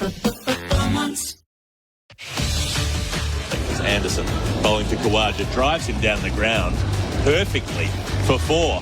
The on drive, Usman Khawaja elegantly onto the front foot, and he looks so good when he takes the ball on. To Khawaja, who drives again. And Khawaja suddenly found a gear. They went for a long time without a run. He's just hit boundaries back to back. That one, the classic Khawaja out through cover. Well, Australia have been set 384 for victory. They've made a good start. First 12 overs, none for 49. That's on the Harvey Norman scoreboard with Khawaja there hitting back-to-back boundaries. He's only 4 so far, but with Warner, who's 22, Khawaja 21, they're laying quite a useful foundation. Phil, long before we went to the drinks break, drinks coming off the field now, I asked you when does the danger window open for Warner in the series? Yeah, David Warner, interesting series so far. 3 single-figure scores, a top score of 66. But the rest of the time, 5 scores between 24 and 32. And as you say, that window is very much on the horizon with him 22 not out. Including the first innings here where he was caught in second slip from the bowling of Wokes for 24. Adam Collins with you, Louis Cameron and Phil Walker with me for Red Energy, 100% Australian electricity and gas. Talking about Stuart Broad and his retirement, and Warner is coming towards the end as well. Final test in England. I wonder, Phil, how they'll be seen in the respective countries, how Broad will be seen in Australia, and the respect or otherwise that Warner will have as he walks through the gate for the final time here today or tomorrow. Yeah, so I think if people think that David Warner is going to be not booed, but disrespected or disregarded by proper English cricket fans, and they misunderstand the nature of the game. They misunderstand how much we rely on one another as well. We define ourselves by each other. Woke starts the new hour, bowls to Khawaja, who works it into the onside no run. I think for all that Warner's an easy panto villain figure, and because he's not the most guileful of characters, he's easy to put in a certain box. But I think the good humour that he's shown this summer, and clearly how he's wrestling with himself as well, raging against the dying of the light, I think has humanised him for English audiences. Catching cover in for Khawaja. Wokes to him here, works into the onside, the square leg, no run. People recognise a great champion who is trying manfully to hold on to what they were. And we see it with our lot. And I think people appreciate it when they see it in somebody like Warner. And I think his general demeanour has really commended him this summer. You know, and the Broad thing, there is no animosity between the two of them. There's mutual respect and affection there. And I think people recognise that. They're going to spend a lot of time on stage talking when they're both retired, aren't they? Wokes bowls here and off the back foot. Khawaja punches to cover point where Ben Duckett is stationed. There will not be a run. Yeah, there will be a segment of the England cricketing public who will give Warner grief all the way to the end and beyond as well. But you know, I've got in a little bit of trouble through the summer on my podcast referring to cricket as a minority sport in England. But by that I mean there's nowhere near the same literacy from casual fans. Sure. Because in Australia, Louis, as we know, growing up, everybody is a casual fan of cricket. You can't get away from the game, be it in the summer or the winter. There's Wokes bowls here, and Khawaja pulls through the onside. Not quite, he doesn't. Great stop. Harry Brook in there. We've seen through the series he's been very dependable fielder, Brook, be it in closer out on the rope. Saves 4, it stays at none for 49. But yeah, I mean, the wider point I'm making is that casual fandom here is a little bit different, and thus I think there is a strong sentiment amongst those who are, you know, once a year types that Warner is this despicable cheat, never should have played again. Yeah, but disregard them. Yeah, exactly. That's just not important, really. Cricket wrestles in this country with irrelevance versus fanaticism. There's almost nothing in the middle. Yeah, good point. Come to Louis after this ball for his thoughts on Broad in Australia. Wokes bowls and Khawaja defence. So just very finally on that. Mark my words, there's 27,000 people in here. If Warner goes to 3 figures some point this afternoon or tomorrow morning, this crowd will go berserk for it. Trust me, they will be standing en masse. Because in the end, all the flim-flam, all the column inches, all the silly press conferences, it just all falls away. And in the end, what you're left with is the player and their record and their humanity. And that's what will shine through. Nicely put. Khawaja defends. The final ball of Wokes is over. None for 49, that's a maiden. Khawaja 21, Warner 22. That's on the Harvey Norman scoreboard. It's Cyber Safety Awareness Month at Harvey Norman. And we're giving you a free $50 cyber safety voucher to use towards any cyber security product. T's and C's apply. What's better than winning a test match? Winning the Ashes. Host Plus has been named Super Rating Super Fund of the Year for 2023, based on strong performance, competitive fees, and a focus on members. That's a plus. Issued by Host Plus Pty Limited. Visit lonsec.com.au for awards and ratings criteria and disclosure. General advice only. Consider the relevant Host Plus PDS and TMD at hostplus.com.au. Awards and ratings are only one factor to consider. Past performance is not a reliable indicator of future performance. Search Compare Host Plus today. SEN Ashes cricket for the barbecue bacon Angus at Macca's. Mo and Ali away from us at the Vauxhall end. Bowls to Warner, well forward in defence, a flight of delivery. So the other side of this is Broad in Australia. Louis, we touched on it a little bit earlier, but keen for your thoughts on how his retirement will be received at home. Well, he's already won me over. He's my favourite cricketer. So he's got no issues on that front. Moen's got a slip and a leg slip behind Warner. Bowling here, a bit too short. Cut and finds the gap. Just past the man at cover, won't go for 4. Ben Stokes cuts it off, wheeling around from a wide-ish mid-off. So Warner up to 23. And Australia bring up their 50. Haven't yet lost a wicket. Another 50 stand between this pair, Phil Long. Yeah, 4 times they've added 50 for the opening partnership in the series, plus the 49 in the first innings. So, although Warner's struggled, good starts. Moeen bowls and Khawaja on 21 defends from the crease after going back after no 50 run stands, wasn't it, in the 2019 Ashes? Was it for either side, Longy, if I recall correctly? Near enough. I think England got there a couple of times. Okay. Yeah. Oh, yeah, that's right. Honest Joe Denley came up and opened the batting towards the end and did a manful job. Moeen bowls, flights it up, and Khawaja defends. I saw a puff of dust there. Yeah. There's something going on from this end. I think they need to take a few more risks against him because he's going to spin one past the outside edge or just get one to skid on. He just bowls those wicket-taking balls. Moeen delivers and full and driven by Khawaja square out to the rope on the Archbishop Tennyson side of the ground. They get one. Khawaja 22, one left in over number 14, none for 51.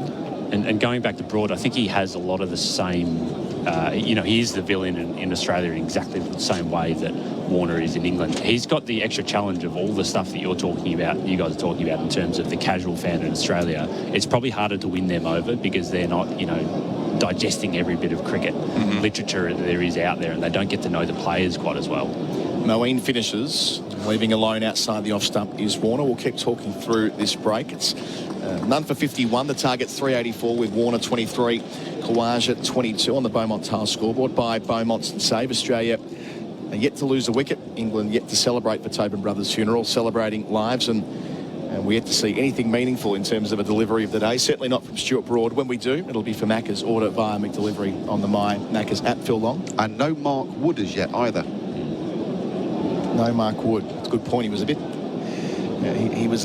He felt towards the end on day 2 that he was struggling a wee bit. Louis, please continue your thought. Yeah, and I guess maybe just to finish, the other bit that's going to be fascinating is both of these guys are destined for the commentary box. So that changes how people view them. It changes how they talk about their own career, about how their own career gets eulogised. And I think Broad is going to, he's going to be a runaway success. He's a fantastic media performer. Warner is more rough around the edges. I've seen a few bits and pieces where I kind of go, okay, I can really see it with him, but he has more challenges. He's not as media savvy as Broad is, who's I'm not just sure anyone is. smart. No, he's fantastic. But we're going to see both of them in Ashes coverage over the next few years, I suppose. Broad's back into the attack. 3 overs earlier with the new ball. Bowls here to Khawaja, clipping him out to deep square leg for 1. He makes it 2. Running to the danger end, getting there with a degree of ease. No real pressure there from Mark Wood at fine leg. I think that's one to keep an eye on. Khawaja overtakes Warner. He's now on 24, none for 53. Could they do a podcast together, Phil? Do you reckon that would? Well, Broad already has one with Stephen Fry. I don't know if that happens anymore. But Broad is 0 for 2. He's had 2 cracks and they've both failed. The one with Stephen Fry and the one with Ben Stokes. Neither of them have gone anywhere. Did he do one with Stokes? He did. God, that passed me by completely. Sort of in and around the 21-22 Ashes. Broad up. Bowling hit at Khawaja again. He defends out to the offside. So he will do one that works eventually. And as we know, Phil, both of us, you as well, Louis, it's a saturated market, the cricket. Well, I was going to say, if the world needs one more thing, it's a couple of middle-aged blokes having a chat about cricket on a podcast. But yeah, Broad on Sky has been brilliant on the one-day cricket. And how do you think it'll work for Warner? Will he be straight into the Fox box to do Test cricket from day 1, Louis? I think it's no secret that he already has a deal in place with him. It's certainly not now. 2 slips for Broad, bowling under lights here. Khawaja withdrawing the bat. Wanted to play at that. That's the first time that Broad's put a tough question to the Aussie openers. And Khawaja just withdrawing the blade. Not quick though, 79 mile an hour. Watching it back here for tyre power. Winter safety sail. I'm being generous there. That was a play and a miss. He withdrew it after the ball had gone beyond him. So nicely bowled Stuart Broad. It's the first time he's landed it where he's wanted, right? He's into his 4th over here. And it's been all sorts up to now. So Broad around the wicket, as always, to the left-handers. Right on the crease to Khawaja, who tries to cut, tries to pull, ends up off an edge and nowhere, out to the offside. I think he was shaping up for the cap, changed his mind, tried to pull at it. And Stuart Broad feels like he's on top. These are the moments that Broad thrives on. when the crowd are involved, they all know that that's 2 false strokes in 2 balls from Khawaja, and we know how rare they've been this series, Phil. Yeah, but also classically, I mean, it's just a rank drag down long hop that he was lucky to get away with, and the crowd are suddenly behind him, 20,000. That's broad for you. Maybe she'd work in comms rather than commentary. Communications, that is. Yeah. They could spin anything, drags one down and gets a crowd behind him. So for the first time we're getting the slow clap for Broad. It's mostly been silent when he's been on the way in expectation. He bowls, and Khawaja clips through the onside. Lovely shot. Great response from Khawaja. May not quite have the legs to reach the rope. It'll be cut off by Harry Brook, but they do walk through for a 3rd run. Khawaja to 27, none for 56, the partnership. Usman, he's just gorgeous, isn't he? He's been my man of the summer. Watch him all day long. Minimal foot movement, but beautiful transference of weight, economy of movement, and just those gorgeous God-given hands. Just a little flick. Plays the game at his pace. He's all class. In all probability, he'll be Australia's player of the series. I'll hand out 2 medals for that, which is, I know, Louis, you don't like it, but that's the way it rolls, the Compton Miller. Participation award. Broad to Warner to finish. That's what the people are here to see. Delivers here on leg stump, though. Hasn't bowled well to Warner. Pushing to bring the stumps into play, but it's not working out. No run, though, to square leg. Louis Cameron's going to leave us. It'll be Jeremy Coney jumping in soon enough. End of the over. None for 56 on the Beaumont Tile scoreboard. By Beaumont's and save. Warner 23, Khawaja 27. Bharat Sundaresan here for Henley Homes. I want to introduce you to some very special new homes at a very special place at very, very special prices. Single and double story homes with 4 bedrooms with all the luxuries are ready to move in now at The Dales, an exclusive community in Ponnybrook next to Caroline Springs and Fraser Rise. But be quick, prices start from under 600 grand. All by Henley Homes, the builder with a $7 billion parent company. Go to henley.com.au. None for 56 on the Beaumont Tile scoreboard by Beaumont's and save. Moeen Ali starts his 4th over. Bowls here to Khawaja, who leans forward and defends out to cover, no run. He's now faced 50 deliveries. Flawless, with the exception of 1 player, Mr. Stuart Broad. He's got a role to play here in his final test match. This was no foregone conclusion, as we know, Phil. It's a pitch that gets better and better to bat on, albeit taking a bit of spin from Moeen.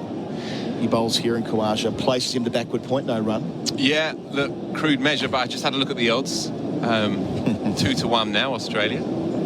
Down from 9-4 earlier in the day. I can get it, I can see it. It'll be a fitting finale. Moeen bowls and Khawaja's forward. It'll require Khawaja putting in the shift of all shifts. And we know he can do it in the 4th innings. He batted for 8 hours in Dubai in oppressive heat back in 2018. Moeen up. Khawaja full, but goes back anyway and defends. Jeremy Coney jumping in with us for Red Energy, 100% Australian electricity and gas. He's pulling something off the headset and finding his way, but he'll be with us in a moment. Good morning, Jeremy. Welcome back. Hello, Adam. Morning, Jeremy. Hello, everybody. Well, Moeen's getting a wee bit of turn. Yeah. It's a dry surface. Settling in nicely now. Moeen up, delivers here. Again, Khawaja much happier on the back foot to the spinners. Turns him just in front of the square leg umpire for 1. Moves to 28, none for 57. 1 left in over number 16. It's also quite a new ball, isn't it? So if it doesn't hit the seam and turn, it will just slide on as well. So as a batsman, you've got to be very aware of that possibility. Moeen to finish.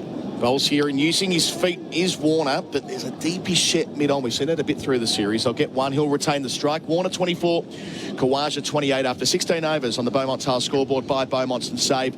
Australia none for 58, and after a few further thoughts from Jeremy Coney, it'll be Geoff Lemon jumping in for me, and after that it'll be Bharat Sundaresan jumping in for Phil. Double change. Very important kind of little session here, mini session for particularly for Australia.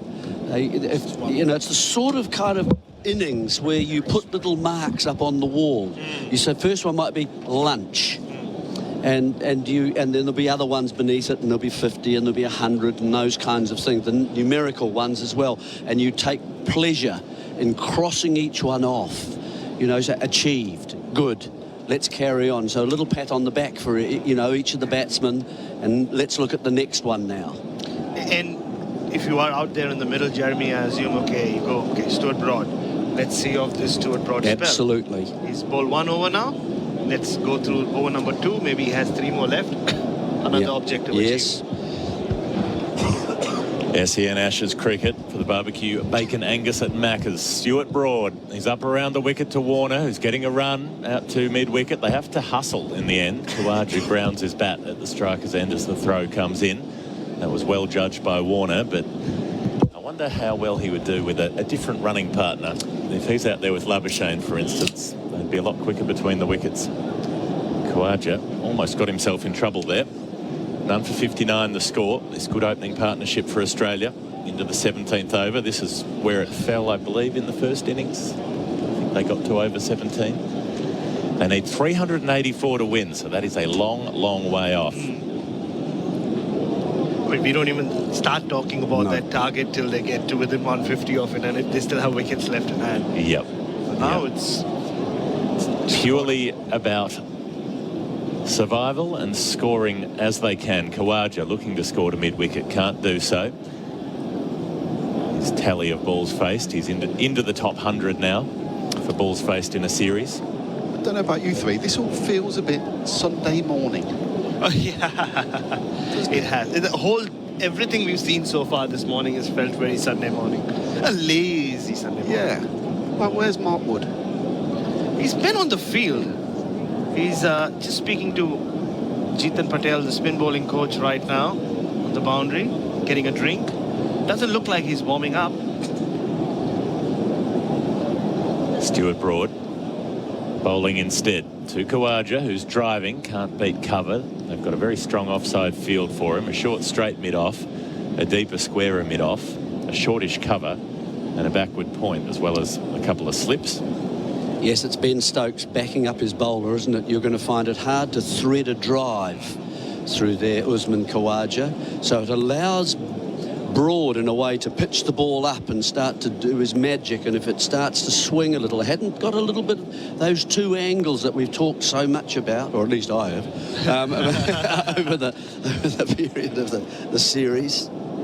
Down to 1 slip now, though. A very tight first slip. I mean, if you are Joe Root, you are kind of at first slip and also wicket keeping. Broad round the wicket to Khawaja, who defends. He's up to 89th on that list of balls faced in a series. He's gone past Herbie Collins' Ashes in 1920-21. The list. There you go. The list's come out. The list is back. Yes, good. Well, it's fun because you get to detour through cricket history. Who remembers Herbie Collins in 2021? I'm tipping not a great deal of our listenership. Oh, yeah. Herbie. But he was a fine player. Oh, he dominated the 20s. He certainly did. Just after Warwick Armstrong, before Woodfull, Ponsford, Bradman. Up comes Broad. Khawaja leaving outside the off stump. Well, that would have been the Armstrong series, 1920-21, when they whitewashed England, the first Ashes whitewash, 5-0. First book that Dan Brettig wrote. A couple of different whitewashes there. Start with a happy one. Well, there have been 3. 06-7, 13-14. Those were in the 21st century. But the original, 100 years ago. 102 years ago, in fact. How about that? Long time, I think, for most. For most. Some people live that span. Yeah. Stuart Broad up to Khawaja, who drives down to mid-on, won't get a run. Eileen Ash, former England international, lived to 109. She had quite the span in her time. 17 overs gone, Australia, none for 59. Yep, so on we go. I know you've got your list, Geoff. I'll just narrow it slightly. In terms of openers in the Ashes, in England, always a tough place to bat. Usman Khawaja's up to 9th in that list. There we go. And What balls? Most balls faced. Yeah, as an opener in the across Ashes the series. England, yeah. Mark Taylor, top of that list, 1,866 back in 1989. What a tour he had there. Goodness me.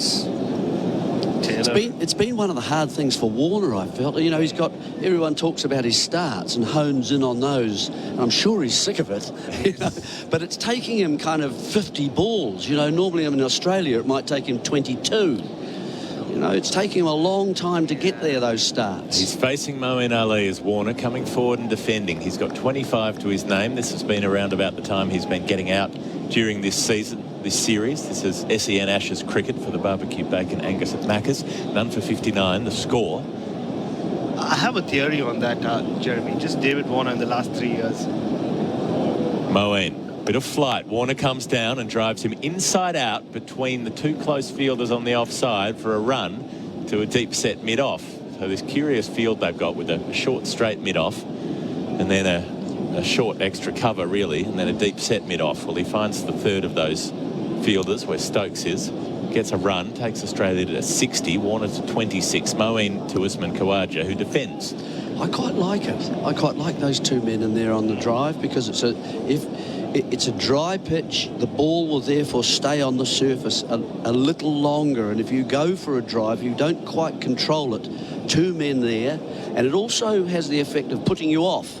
Moeen, lots of flight, defended by Khawaja. Jeremy Coney and Bharat Sundaresan, our experts for Red Energy, 100% Australian electricity and gas. It puts you off driving. Yeah. You say, oh, I've just got to be a bit careful about this stroke, and that allows the bowler to start to wheel up his deliveries.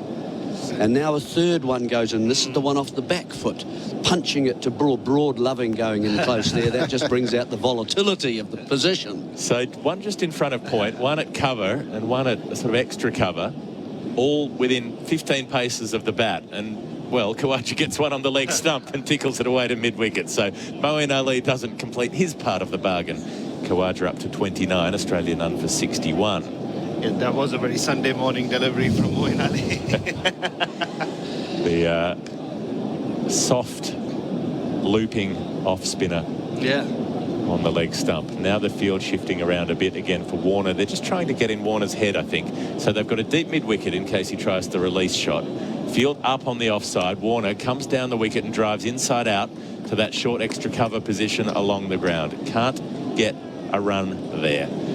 SEN Ashes cricket for the Barbecue Bacon Angus at Macca's. The score is none for 61. Join me, Paddy Dangerfield, each week for Real Adventures. Alongside me is one of Australia's most reputable anglers, Aaron Habgood. Not only do we discuss all the fishing and boating news, but we tell stories from our own experiences throughout the week. And we love hearing yours too. Get involved on our social media pages at Real Adventures and make sure you subscribe to the podcast for weekly episodes. Not only do we love our fishing, but we love talking about it too. So tune in to Real Adventures. This is SEN Ashes cricket. Geoff Lemon, Jeremy Coney and Bharat Sundaresan in London. Thick blanket of cloud above the ground. But Australia have been doing well so far. Warner 26, Khawaja 29. They're none for 61. They've got a huge task ahead of them, a run chase of 384. The first task would have just been bat through the first session with minimal damage. Well, there's been no damage so far. In the wickets column, Broad up outside the off stump, defended by Khawaja coming forward, so no chance to celebrate a wicket for Tobin Brothers Funerals, celebrating lives. Thus far for England, they've got 21 minutes left to try to change that. We did celebrate the career of Stuart Broad to an extent this morning. Had a guard of honour, which he refused to go through. I don't know whether you saw the replay. They had the guard of honour, the Australian team, but he stopped short. And Steve Smith kept saying, go through. I said, no, you guys walk out. I'll walk with Jimmy Anderson to the middle. Interesting. Broad up to Khawaja, who's digging out a full ball on his stumps, the surprise Yorker. Khawaja equal to it on this occasion. Did you get a guard of honour, Jeremy? Pardon? Did you get a guard of honour during your last test, Jeremy? No, but I didn't play 167 tests. I would have been 302 if I had played that many. Because we didn't play many tests. I know, fair enough. Yeah. You would have played, what, 67, wouldn't you? That deserves a guard of honour. No, 50-something, 50-something. I would guess. Close enough. Well, Bradman played 52, so that's all right. 52? Okay. You know, that's a reasonable mark if you can match the big fella. Broad Up to Khawaja, who frees his arms and tries to drive through the covers. Ends up inside halving it to mid-off. There's no run. Yeah, but it's interesting why Mark Wood's been held back. He's down there at fine leg signing autographs, posing for selfies. He's going back to David Warner, Jeremy. He spoke about how he's taken time to get to his 20 or get the start. It's been a feature of his cricket in the last 3 or 4 years. I think after the 2019 Ashes, he became more a risk-free batter than he was prior to that. Broad comes up to Khawaja, bouncer well down the leg side. Bairstow actually gets it in his gloves on this occasion. Well, I just checked. Bradman 52 test matches. Jeremy Vernon Coney 52 test matches. Oh, wow. Born in? When was Bradman born? Or when were you born? I don't know. Well, I just closed that window. No, just 52. 52? Yes. Oh. Right. You like these patterns? I do like patterns. Jeremy looking incredibly Curiosity. handsome on his Cricket Info profile there. Just in between deliveries, Ben Stokes has swapped the bails. They're looking for some luck, just like they did in the first innings with Stuart Broad. Well, the first time you do it, it's fun. The second time, it's derivative. Here goes Broad. He doesn't get a wicket with that delivery. Coming forward and defending is Khawaja. There's no run. But the point I was kind of trying to make about Warner was that the amount of concentration that's required to get started here in England kind of doesn't really compare with Australia. Oh, the concentration. Where you score a lot faster. Yeah, and you're also leaving a lot of balls on length. You don't have to make the tough decisions as often as you do in these conditions. And it can make you indecisive at times too. That sort of, do I play at this? And I think probably Warner's been out in several different ways recently. Broad up to Khawaja, coming forward, driving. He does pick the gap between the short straight mid-off and the extra cover, but they've got that deep set mid-off there as well, this curious field. So he finds that fielder, can't get a run. 19 overs gone, and this slow and steady progress continues. Not as slow as the first innings, none for 61 Australia, so they're going at just above 3 and over across the 19 they've faced. Just to check in with the list, Khawaja, balls faced. He's gone past Dennis Amos against India in 1976-7. Alan Border's Ashes in 86-7. Jeff Boycott's Ashes in 1981. And Colin McDonald's Ashes in 1958-59.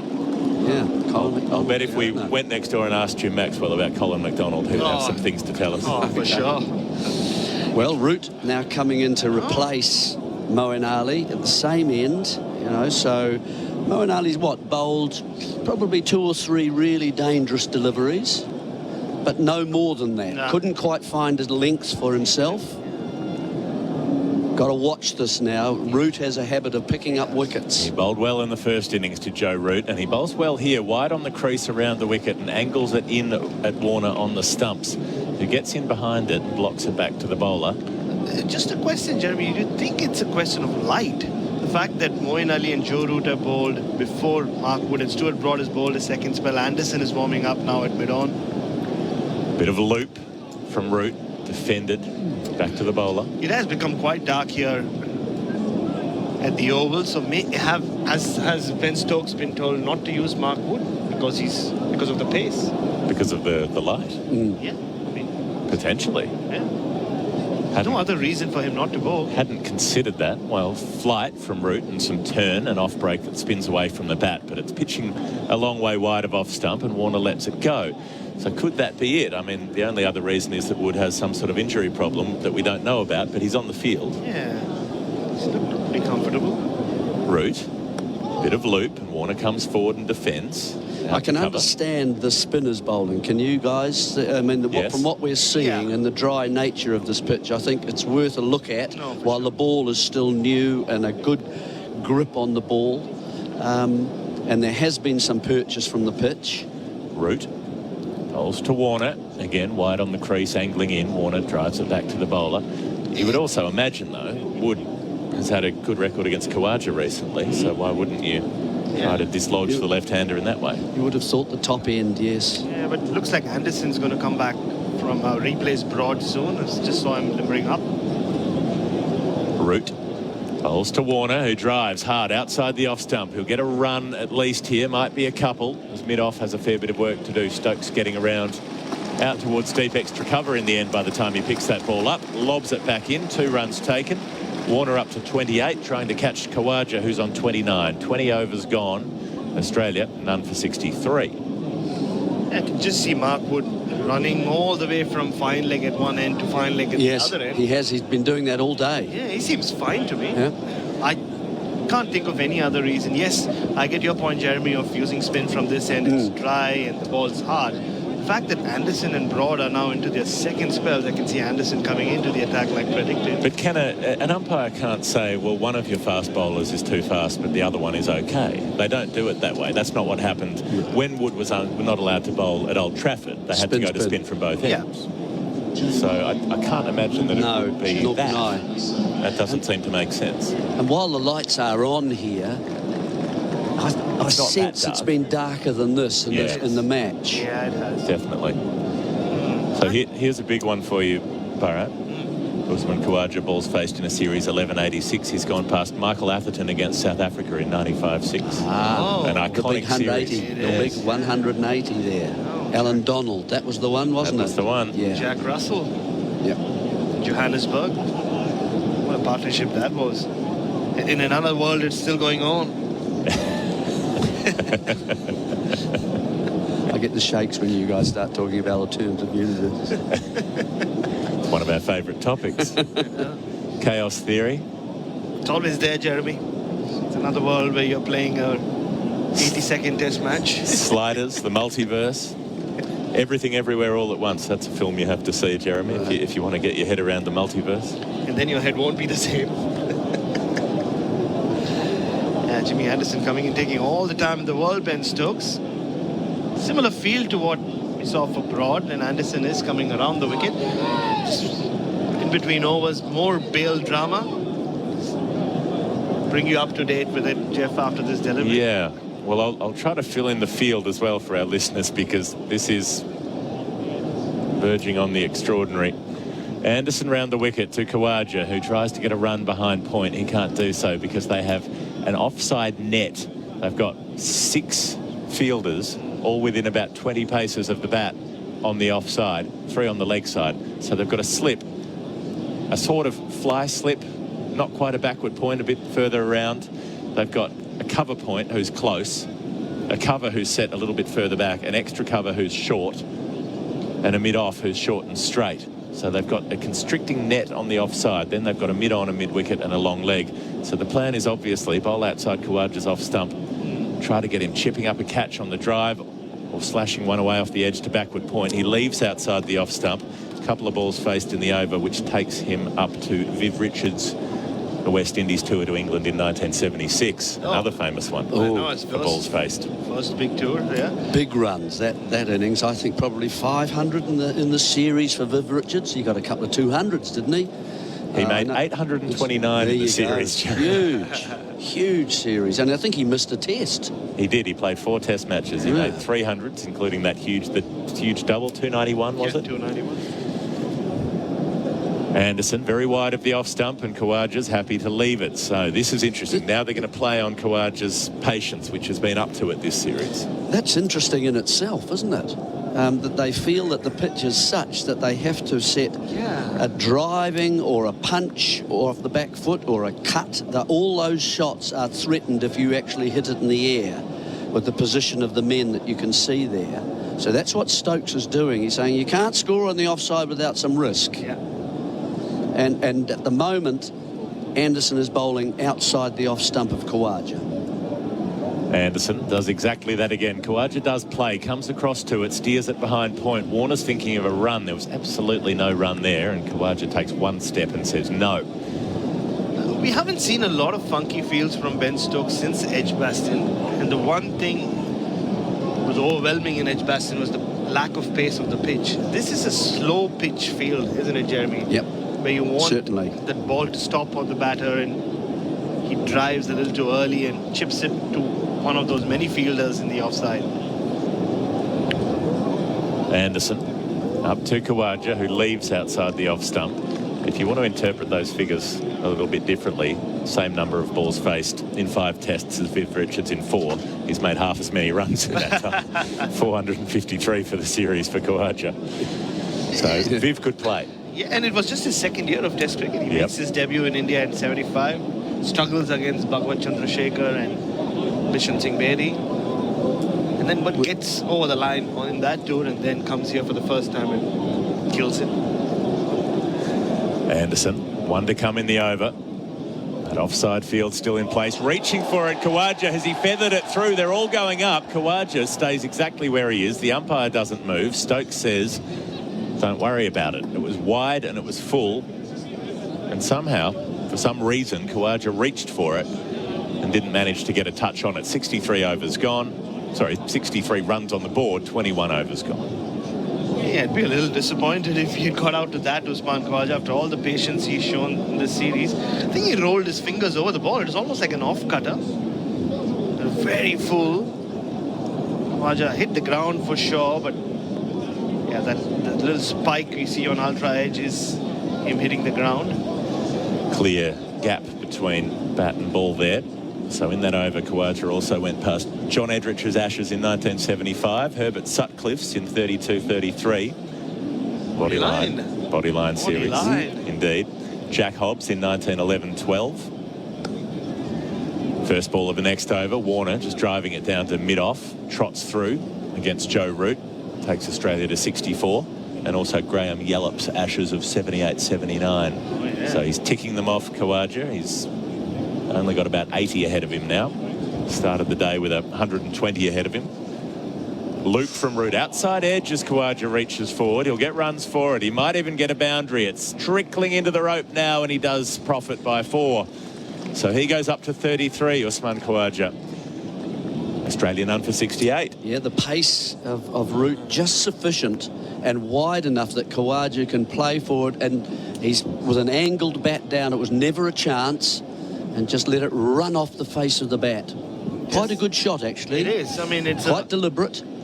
Testament to how soft his hands are when he plays against spin, Jeremy. Root in outside the off stump, and a late cut from Khawaja. That one much more firmly struck, and it rolls into the fence. Well, a couple of lovely shots there on the replay for tyre power. The winter safety sail up to none for 72. Australia, Khawaja, as he did earlier, a couple of boundaries in a row. Phil Long? Yeah, exactly. About to say that. 4 fours in the innings for Usman Khawaja. He's gone bang bang twice when it comes to boundaries. Bang bang. He's gone bang bang. The sound of SEN. Getting a couple of texts in on the line. Jack from Circular Quay asking why no Mark Wood yet. That's what we've been trying to work out, Jack. Outside the off stump, Khawaja walks across, ready to kick the ball away. Doesn't need to. We can't figure it out. He's on the field, so you wouldn't think he has an injury problem if he's on the field. He's running well between fine leg and fine leg. The floodlights are on, so you could think it's to do with light, but then the other, albeit slower, fast bowlers wouldn't be allowed to bowl. Looped up from Root. It was a full toss in the end as it goes past Khawaja, but he leaves it alone. The ball was almost swinging in the air. It was almost an outswinger from Joe Root. Khawaja decides not to chase it, and guess what? Johnny Bairstow fumbles it behind the stumps. I was just about to say, in the late cut that Khawaja played, he almost played it off Bairstow's gloves, but his gloves weren't in position. Back foot defence from Khawaja to end the over, none for 72. Yes, played it off where the gloves would have been had a normally capable wicketkeeper been in place. I mean, we've given him some stick during the series, but you have to say it's fairly well earned. He's batted well in the last 2 tests, but he's kept poorly throughout. He doesn't like being told about it. It's very ratty, and his keeping is brought up. Yeah, just going back to the Bales drama, Geoff, a couple of overs ago, I said Stokes swapped the Bales. Nobody thought anything of it. Then Johnny Bairstow swapped the Bales at Usman Khawaja's end. And Usman Khawaja had told Stuart Broad, if you do that to me, I'll just swap them back over, which is what happened. Maybe this is all just an ode to Nathan Lyon, the original Bale swapper. He must be sitting at home, but maybe listening to us as he's maybe swapping some Bales. Swapping some Bales at home. Maybe. Anderson starting a new over. Warner defending. It's emblematic of Johnny Bairstow to be late to the joke. You know, after Stuart Broad came out at Lords and did all the ridiculous, am I in my ground, am I not in my ground stuff. It was Bairstow who was starting to do that in the next Test match. Yeah. You know, the time had passed, Johnny. You know how you have that friend who wants to come back to the shared joke and they just do it too often. The moment's passed. It's no longer face. It's no surprise that Johnny Bairstow's the third one to try the bail swap. Anderson outside the off stump. Warner drives it, well fielded by Anderson in his follow through. Gets the left hand to it. You would think too, wouldn't you, that Mark Wood, with his extra pace, there would be, if there's going to be a differential from hitting the surface and it holding there, that would make it more difficult for the batsman with changes because of his natural pace. He does look a little bored at fine leg. Where's that? Anderson outside the off stump, reaching for it, playing it to point. Warner just set up an easel down there. There's some pastoral watercolours. Yeah, I think maybe a copy of the Lilies, Monet. How restless he is, he might get involved. Might be. I look, at the end of the day, it's up to the umpires. And Joel Wilson is looking up to the heavens. I'm not sure why. But if they think the pace can come into consideration, and just the way Mark Wood bowls, Jeremy, as you know, can come into consideration if you want to. Anderson bowls to Warner outside the off stump and left alone. Well, it's starting to feel like that's the only thing it could be, but I've never seen an umpire make a determination between two different kinds of fast bowler. Phil Long? Well, and Wood's not even given it the, I'm down here, skipper. No, he's not warming up. No, he's not warmed up throughout this session. I think based on what happened last Test as well, maybe Ben Stokes thinks if he brings Wood on, it could be a question of the captain not knowing the laws, which shouldn't surprise you. Contemporary cricketers never know the laws of the game enough. Anderson up to Warner, who leaves the ball alone. That previous delivery on the replay for tyre power, the winter safety sail, very wide of the off stump. They're trying to tempt Warner into an indiscretion. Would it be that if he does use Wood, that they therefore might stop the other fast bowler? So we just use... Yes. Exactly. Don't poke the bear. Yeah. I think that's exactly that might be a possibility. Yeah. He's worried that if he brings Wood on, the umpires will look to the light meters, whereas right now it might be a sort of, an implied détente between captain and umpires. Outside the off stump, Warner drives straight to the short extra cover. There's no run there. None for 72 after 23 overs. Australia need 384. They're still a long, long way short. On the ball's face list, Usman Khawaja's gone past Vijay Hazare in Australia in 47-48, the Indian champion. Spoken a lot about Vijay Hazare, haven't we, Geoff? Alan Border's Ashes in 1985. Steve Smith's Ashes, Australia in England in 2019. Wow. He's faced more balls now than Steve Smith faced last time he was here. Steve Smith made 774 runs, Khawaja's on 461. So a slightly different pace. And also David Gower's Ashes of 85. So he's got Border in 85 and Gower in 85 covered for balls faced in the series. Usman Khawaja as he keeps racing up that list. So far, Joe Root, his first over has been second over. He's been quite wide of the off stump of Usman Khawaja. They've now placed a man at 45. That's Stuart Broad to save that little run off the face of the bat. Here comes Joe Root round the wicket, bowling very wide of the off stump to Khawaja, who walks all the way across to greet it and then watches it go by. Yeah, it should be the last over before lunch as well, you'd think. It's nearly 12:59. England kind of at the moment just preying on the batsmen's minds. Root bowls to Khawaja, who leaves a very wide ball and goes past David Boone's tally from the Ashes in 1990-91. More very casually as well, as casually as David Boone. Well, that delivery was about as wide as David Boone. Root around the wicket, in at the stumps finally, and Khawaja takes a run, flicks it off his legs to mid-wicket and says, thank you, the patience game, I will win that one. He's up to 38, Usman Khawaja. None for 73, Australia's score. 3 balls to lunch. Such a bizarre series, Yes, Jeremy. If it you just is. tuned in now, you would think Australia are so far ahead, England are desperate for wickets. That's not the case at all. Root bowls to Warner, flicks a run off his legs, and they'll again go through with a little single to mid-wicket. None for 74 the score. Maybe to even try a couple over the wicket and get the different angle where you're pitching on the stump still, but then bringing the slip into play, and those catching covers. Joe Root. Couple of balls to come before the break. Khawaja, another run, flicks it away into square leg on this occasion. Takes his score up to 39, Australia 75 without loss. He does bowl that beautiful arm ball.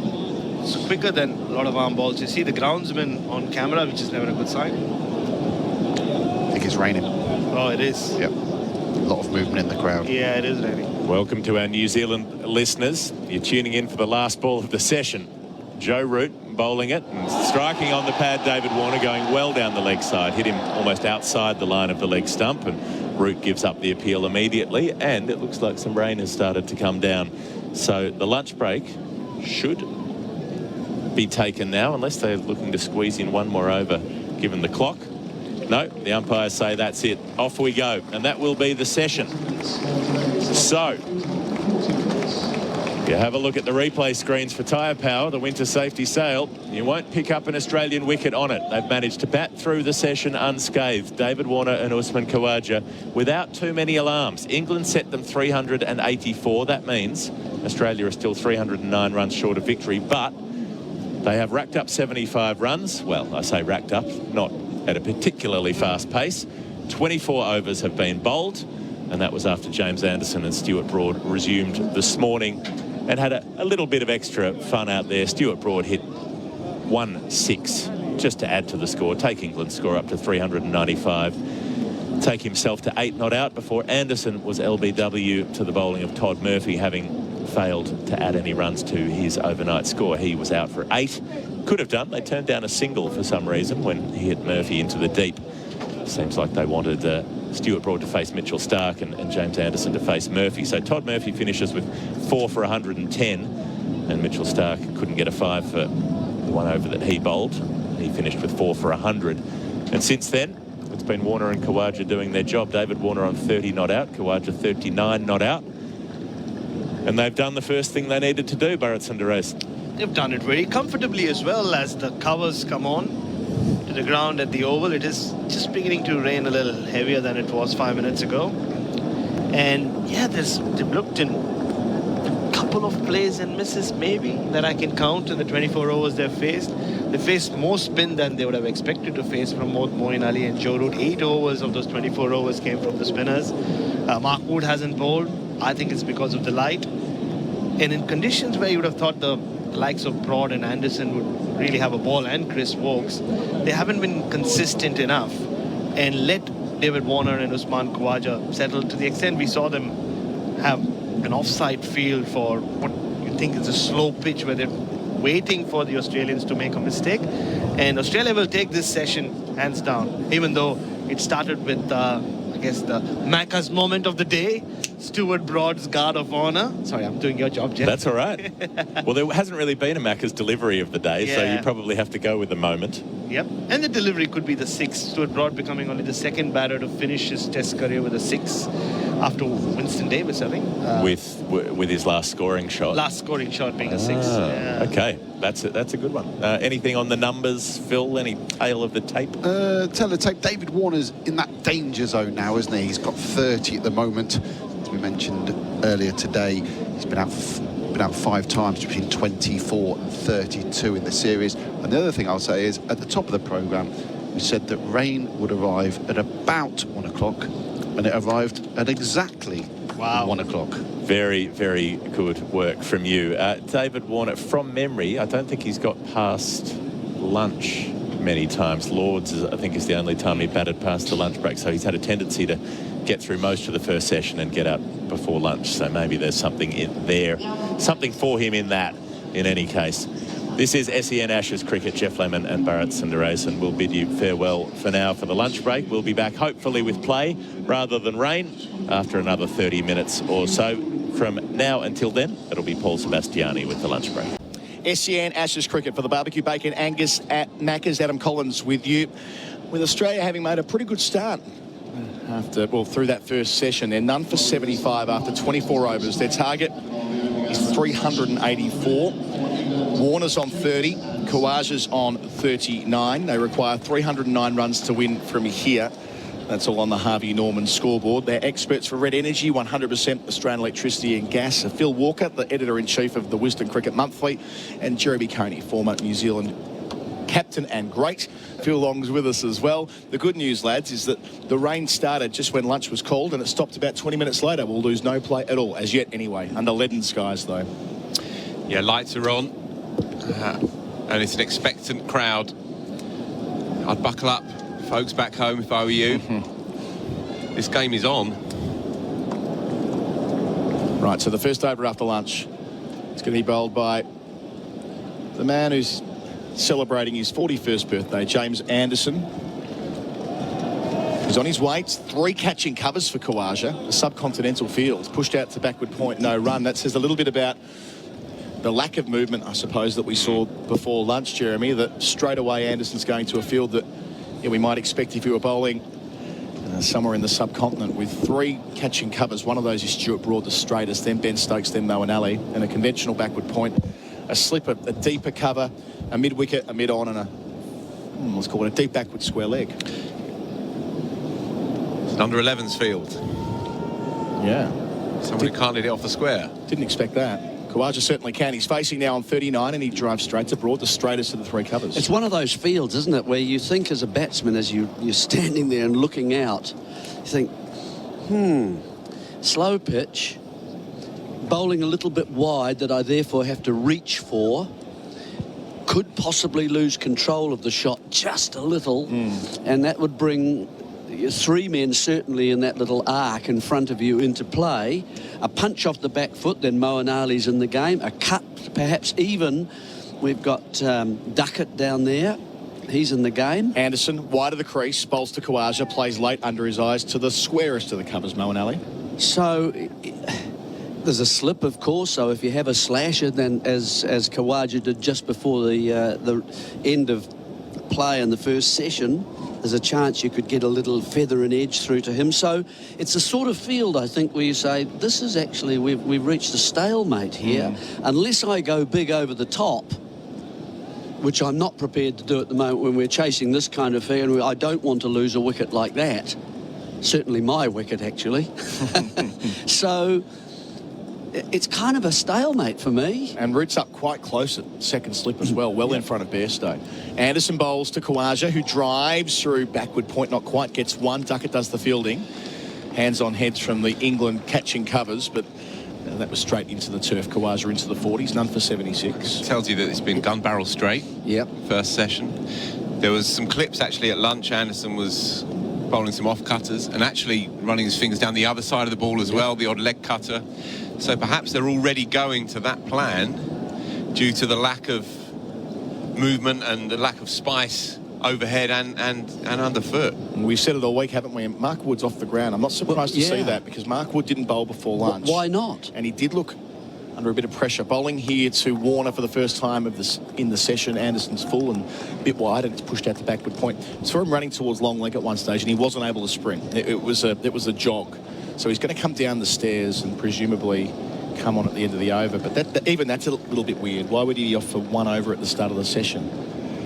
Well, I know if Bumble was with us, he'd be saying fine, but you're playing with 10. Yes. You're playing with 10 until you're ready. I imagine they're trying to get to work on whatever the problem is through the lunch break. But he's looking a bit ginger there, coming down the steps. And clearly he'd have bowled if he's 100%. So just the 2 covers for Warner. Anderson to him here, and he bisects them, but there's a man at extra cover protecting the single there. So none for 76 the score, just 1 run in that over after lunch. Beaumont tails scoreboard by Beaumont's and save. Warner 30, Khawaja 40. The target's 384, and if Australia are any chance of holding it down, it'll take one of these two to go big, and we've been waiting for that for Warner for, well, the entirety of the series. He's been getting these kinds of starts, but can he make the most of it at the final time of asking here in England, or he's never made an Ashes ton? That's the question. Yeah, it's one of many subplots today.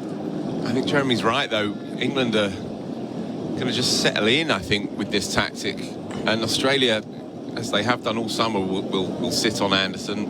Yeah, they're happy just to pacify him. He's got it barely more than 2.5 and over across the series, but as we know, has been broadly ineffectual in terms of wickets at least. And I think perhaps they will sit on him at one end and look to maybe score against Joe Root, who's going to be doing a lot of bowling, you sense, in this innings. Got a slip and 2 catching covers. Bowls to Khawaja, his first ball of the session. Spins a little bit.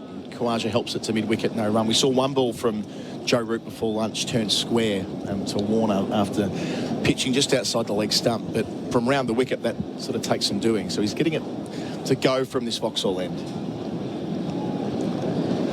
Leaving the mid-wicket open to bring perhaps a front edge if you turn too early with the bat into play. Could go to Moeen Ali or back to the bowler. Yeah, Moeen Ali and Ben Duckett are the catching covers. Moeen quite straight. Joe Root bowls and Khawaja goes back and defends straight to Moeen. Plays almost everything off the bat, Dog, doesn't he? Doesn't matter how full it is. It's a good strategy, though. Root gets up and bowls, and Khawaja goes back again and out to deep point for 1. For 41, none for 77. I remember reading the biography of an old county pro a number of years ago, and talked about the big revelation, the turning point in his career was realising that in England you are pretty safe on the back foot. Yeah. That it's nowhere near as treacherous as you're taught when you're growing up. Well, the best player of spin I've ever seen, certainly from this country, is Joe Root himself, and he plays everything from the crease, really. Yeah. Warner's turn to face Root. Delivers here. Warner goes back and misses the cut shot. Bairstow had the ball right over the bails as well, had his back foot, had it dragged out of the crease, but it didn't. So something again there for Root. Watching it back for tyre power, went to safety sail. Beautiful seam position. It was the extra bounce that did Warner there. Yeah. Well bowled Root. Much, much better than a part-timer. Delivers again to Warner. Forward, driving off the outside part of the bat, out to backward point, thus the oohs and ahs from the crowd. And Mark Wood back on the field, does the fielding, and the crowd are involved as well. They know that Root's started well after lunch. Slipping the 2 catching covers. Last ball of his over. Delivers here, and Warner plays defensively from the crease. Well bowled. None for 77 the score on the Beaumont Tiles scoreboard by Beaumont's and Save, with Warner 30, Khawaja 41 and the target 384. Essendon GWM has restocked for immediate delivery brand new GWM Cannon Vanter utes with a manufacturer's 7-year warranty and cap price servicing. That's right, immediate delivery brand new GWM Cannon Vanter utes. And tradies, ask about our Cannon Ute Premium Finance Package, the Essendon GWM Cannon Ute Centre, where we sell more Cannon Utes than any other dealer. 600 Mount Alexander Road, or see us on the web, essendongwm.com.au. LMCT 10092. SEN Ashes cricket for the barbecue bacon Angus at Macca's. Phil Long, Jeremy Coney with me for Red Energy, 100% Australian electricity and gas. And graphic on the screen there, boys, saying that on this 4th day, 4 degrees of spin, nearly double what they got on this pitch yesterday. Anderson round the wicket continues, bowls to Khawaja, pushing out to the offside, no run. And we've seen that over the years at the Oval, that it does take the spin later. It's good for batting, but if you're a tweaker and you can give it a rip, you get your rewards. It's a ripper of a pitch, this. And we've seen it again here. They pull them out the bag every time, really, but sometimes it's been too docile in the past, but there's always something in it, you feel, if you can bend your back, and it's starting to turn halfway through. Anderson up. It's round a wicket to Khawaja, his 8th over, on the hip, doesn't get it away, and Khawaja has to pat it away, and get the bat like a hockey stick to keep it away from the woodwork. Wasn't anywhere near it, but best to be safe in a situation like that. We saw a test here, was it 2 years ago, Jeremy? I think you were working with us that week, where India and England in the final innings of the match, I think England were chasing about 320 odd. They were none for 120, and India bowled England out on the final day. But you know, it was a surface you can chase on. 2018, India were in pursuit of a world record score. They fell about 150 short, but gave it a red-hot go. Anderson bowls to Khawaja, who leaves the lane outside the off stump. It was the Bumrah game, wasn't it? It was pace through the air, really. He changed that game on the final afternoon, but as you say, it took all turned up here day 5, and it was all on. And look, it's far too early to go, but if you think that 77's already been knocked off this far away target, then if you start from scratch here, you need 300 and a bit across a day and a half on a relatively flat one, showing a bit of slow turn, but not much else. And no rain at the moment either, although it is dark. As Anderson bowls and Khawaja drives and finds a way through 2 of the covers. It was Stokes and Broad both diving. One went to the left, one went to the right, and the ball spilled out to deep. Extra cover for a couple. Khawaja to 43, none for 79. It's a good stroke, isn't it? To thread it through between those two and keep it along the ground. You literally wouldn't have thought it was possible. They've got the angle set up, so it's not possible, really, haven't they? You can see the way that Stokes is. I mean, you look at the angle we're on from our commentary. Yes, they've got a little graphic here on Sky showing from Khawaja's view, no room to work with, but he found it. He's faced 94 balls, and he drives the other side of the squarer cover, but for none, because there's a deep cover point. Phil Long. The over before lunch. This made it Australia's best opening partnership of the series. I don't think we mentioned that. Can you also give me, when Khawaja's faced 95 balls, I want to know more about his occupation through the series. How many times has he reached 100? How many all up? Where that sits against other batters who've had hefty series like this in the past. Geoff was tracing that a couple of days ago. Oh, he has been all morning as well. Yeah. Khawaja facing Anderson to finish. He drives again, straight out to extra cover. Good over from him, finding the middle of the bat a number of times. Anderson not able to get the ball moving around. None for 79, the score on the Beaumont Tiles scoreboard by Beaumonts and Save. Warner's 30, Khawaja 43. The new Bailey adjustable height platform step ladder gives you 4 platform heights in one simple and easy to use ladder. Lightweight and easy to adjust, Bailey's innovative design brings flexibility and efficiency to the worksite. Bailey Ladders, driving innovation on the worksite. BaileyLadders.com.au. Want more of SEN's expert analysis? Then subscribe to SEN Sports on YouTube for all the best AFL analysis from experts like David King, Kane Corns, Nathan Buckley, Jared Waitley, Jared Healy, and more. Visit youtube.com, search for SEN, and subscribe today. SEN Ashes cricket for the barbecue bacon Angus at Macca's. Winbiz likes Australia suddenly.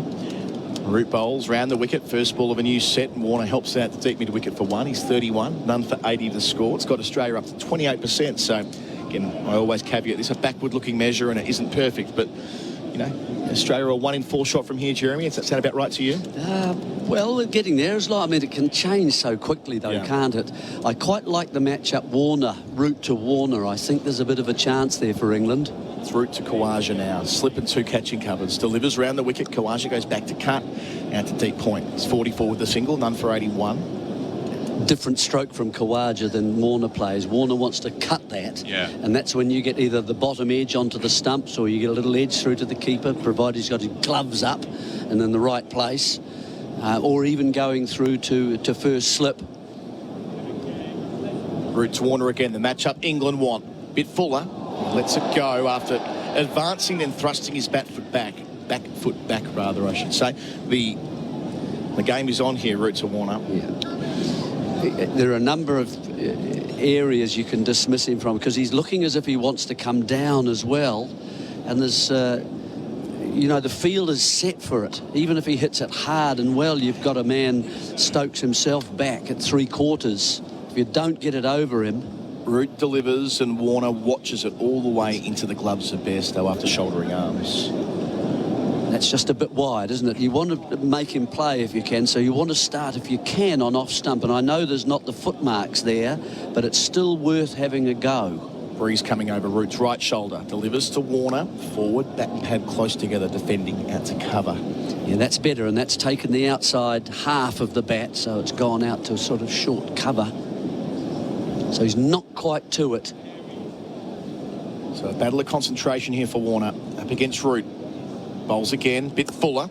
Can he put it away? He won't. He'll place it out to deepish mid-off instead. Ben Stokes does the fielding. Warner keeps the strike. He's 32, Khawaja's 44. None for 82 Australia on the Beaumont Tiles scoreboard by Beaumonts and Save.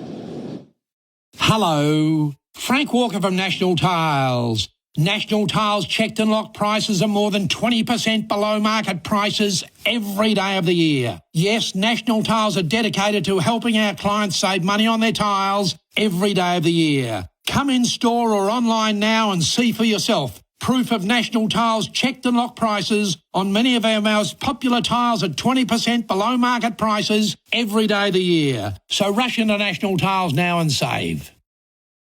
We're live at the Kia Oval in South London for SEN Ashes cricket for the barbecue bacon Angus at Macca's. It's going to be Anderson again from the pavilion end. Tidy start after lunch. 7 runs at it. Bowls here, finds the outside part of Warner's bat. It spits out to backward point, no run. Phil Long. James Anderson, 41 today. Happy birthday, Jimmy. We mentioned it very briefly at the start of the show today. Last player 41 years of age to play Test cricket was Misbah ul Haq. Last player to play for England at the same age, John Embry, against the West Indies in 1995. Yeah. In the Ashes for England, Graham Gooch. 94-95, the last test in Perth. How old was Gucci then? He was, he turned 41 then. Yeah, he was well into his 40s, wasn't he? Yeah. Anderson bowls and Warner defends to point off the front foot. So my question to you, Adam, who was the last Australian to play in the Ashes, 41 years of age? Great question. The two obvious ones are Blackie and Ironmonger, but there must be someone since then. Well, can you give us an era? Well, I'll give you. I'll tell you who the oldest Australian, the last 41-year-old Australian to play Test cricket was. Yeah, that was Bobby Simpson versus the West Indies. When he came back, 77, 78, and the era we're talking about for this man we're looking for was pre-war. Pre-war.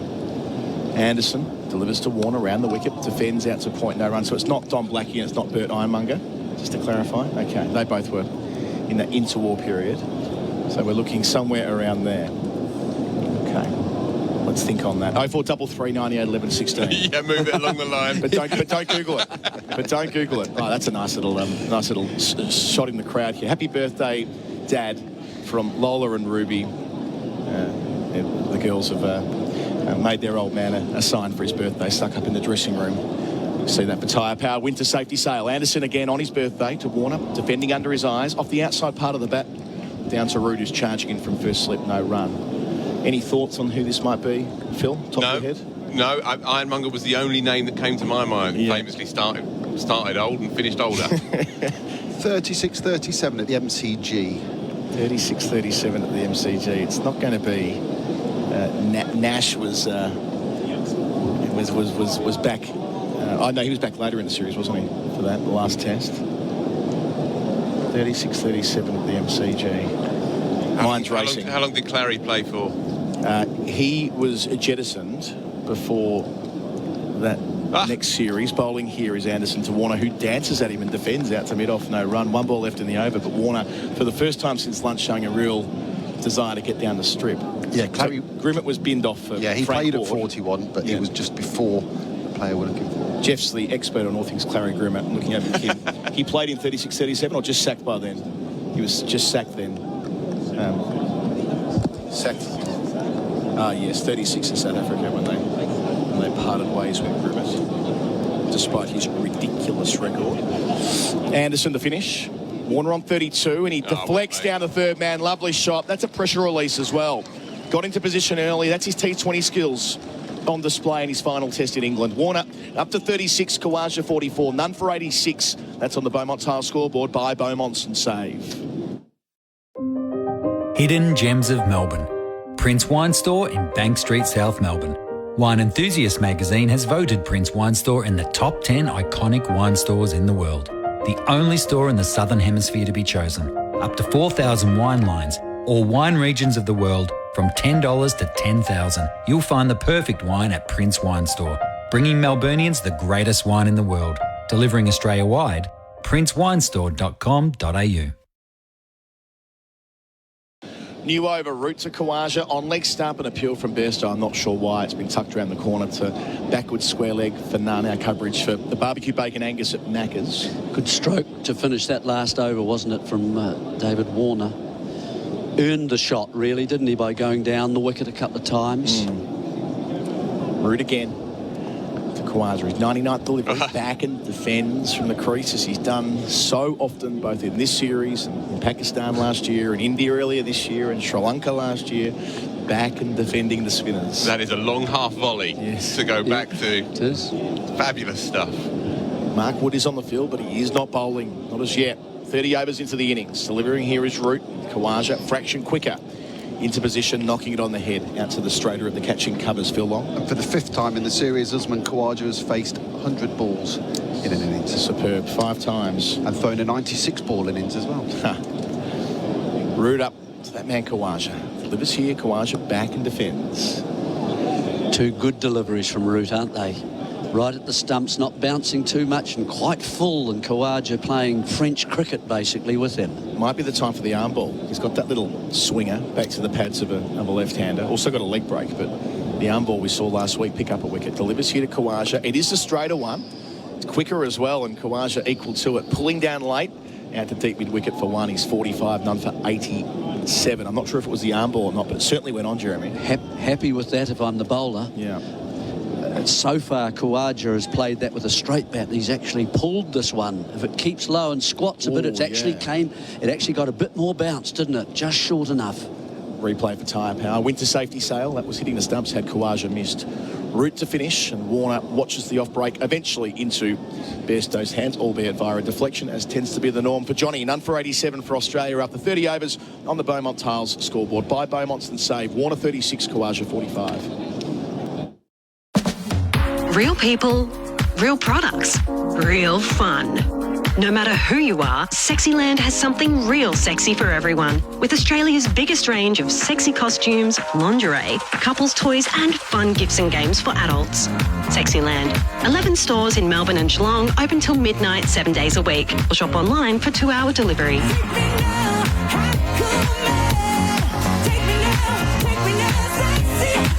Sexyland.com.au. We're here at the Oval for Macca's. Win free McCafe coffee for a year on the My Macca's app. Phil, I've been saying all week I want to talk to you about something that has nothing to do with cricket. Now is the time. It's drifting. Alistair Clarkson, famous Australian football coach. I knew we'd come to this. 4-time premiership coach for Hawthorn. Anderson bowls round the wicket. Khawaja, soft hands, deflects into the offside, no run. It was involved in a famous altercation here in 1987, known as the Battle of Britain. An end-of-season exhibition game here where Carlton and North Melbourne beat the suitcase out of each other for 2.5 hours. Clarkson king hit, I think it was Ian Aitken, broke his jaw as a young lad. He's always carried that around with him, and you stumbled upon it when interviewing him for what on earth? Why were you interviewing Clarko for a cricket magazine? It wasn't for cricket. Ah, right. It was for some hoary old magazine about management in sport. Anderson delivers, and Khawaja off his hip. Out towards deep square, gets 1. He's 46, none for 88 the score. I guess I'd have been called a cub reporter at the time. Right. And it was late at night, obviously, because he was down in whichever part of Australia it would have been. Melbourne. It would have been Melbourne. So it's middle of the night, and I was actually at the Oval on a Sunday night. So I called him about midnight, our time in the UK. And I was quite nervous, not least because I don't have a clue about Aussie rules. And also because the fella has a certain reputation that I'd garnered from a bit of research, cursory, no more than that. So I was slightly nervy initially. Anderson bowls to Warner on 36, stays there at balloons off his padding to the onside, no run. So I managed to get hold of him, and he was driving with his daughter at the time, and he clearly sensed that I was a sort of English kid just trying to wing it. And he was really lovely and extremely open and very helpful to me. But I had watched the Battle of Britain footage, which is on YouTube. It's still out there. And it's horrifying. It's like the Royal Rumble, but not acted. Anderson round the wicket. Warner driving up over the top of mid-off. Putting some pressure onto Anderson in the previous couple of overs. There was the back cut, and now there's the lofted drive. Warner joins Khawaja in the 40s. None for 92. No, very good, Warner. Anderson's been getting away with really just pitching outside off stump, and now the batsmen are starting to just come into the equation as well. So far they've been fairly quiet about the strokes that they've been prepared to play.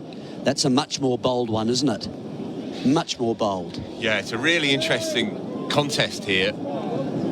So again, you've got Anderson up to Warner, who plays under his eyes defensively, no run. Because they're trying to contain him, as you said earlier, they're trying to play kind of stalemate cricket, see who blinks first. Well, but Warner will not be dictated to. He's tried to create one or two things earlier in the previous over, opening the face, seeing where the gap was in the offside, and that was just a fabulous shot. Kept his shape really nicely, no bother at all. Lofted it over Broad's head. This is a really interesting mini passage here. Australia 92 for naught. Good line to choose it from, quite straight. Lights on, Anderson bowls. Oh, full beamer. It goes for 4. You do not see that often in modern Test cricket. Must have slipped out of his hand. Warner fell to the turf after he made contact. He gets the boundary for it. It'll also be signalled a no ball without a doubt. I'm assuming Warner got a glove on that and it wasn't buys. Difficult to pick up from our angle. Yeah, he did. He played it really well, actually. He did. So it's confirmed now by umpire Damasceno that we'll need a replay here for tyre power, winter safety sail. So Anderson, watching it side on, yeah, that's right up around Warner's chest. And he was somehow able to get it up and over the cordon from maybe the handle of the bat. Warner got the apology from Anderson, said no worries, mate, and smiled at him. That's all good. It's knocked him literally off his feet. None for 97. Warner 44. Anderson bowls again. Warner on the leg stump line, tucks just in front of square for 1. He's up to 45 now, Warner. He's moving in the right direction. None for 98, Australia at the end of the over on the Beaumont Tile scoreboard by Beaumont's and Save. There are many reasons to consider joining a Ryman Healthcare Retirement Village. With communities that challenge the way we think about ageing and bring joy and meaning to every moment, Ryman truly is the measure of retirement living. Ryman is proud to partner with the Hawthorn Football Club, both fostering genuine connections across local communities. A partnership based on an incredible natural fit. Visit rymanhealthcare.com.au and plan your dream retirement with Ryman today. Wow, all happening here at the Kia Oval. The beamer to David Warner confirmed between overs that Anderson's received a warning for dangerous bowling. So another beamer, and he's out of the attack for the rest of the Test match. It's not for nothing. Improbable as that is, of course. Root delivers here. Warner forward, defending. Inside part of the bat. The partnership for the opening wickets now 99. Warner joining Khawaja on 46. Longy. The best opening partnership by either side in this Ashes series. Got a question on the screen here. Sean Divestin, I think that's the pronunciation, Divestin, on Twitter. When was the last time David Warner was involved in an opening stand of 100 plus overseas? They're a run away from that. What a time to do it. Yeah. So 285 away from the victory target. I saw Mark Wood warming up on our screen for tyre power. Winter safety sail. Root bowls. It's full and straight and dug out by Khawaja into the offside. I just want to say how hard it is to pick those up. You do not look at that place that a beamer comes from. You are looking down at the pitch a bit more and you get used to seeing it, and suddenly it's coming from a different place. Root delivers to Khawaja. He's back and defending. We were talking about the Battle of Britain before. The activity out here is somewhat taken over here, Phil. But I'll give you the chance to finish your anecdote before we get kicked off here in a couple of minutes. So you're talking to Clarko, he's being a good bloke. As Joe Root waits at the top of his mark.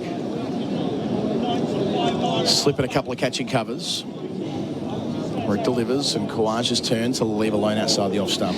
Yeah, so the interview itself was pretty straightforward stuff. You know, it was very useful and all that. But the Battle of Britain itself is a video nasty. So it was an exhibition game here for the English punters and a few barmen from Earls Court and so on. Root really wide on the crease, defended by Khawaja into the offside. Bit of drift, I think, as well. He's bowled really well since lunch, as Joe.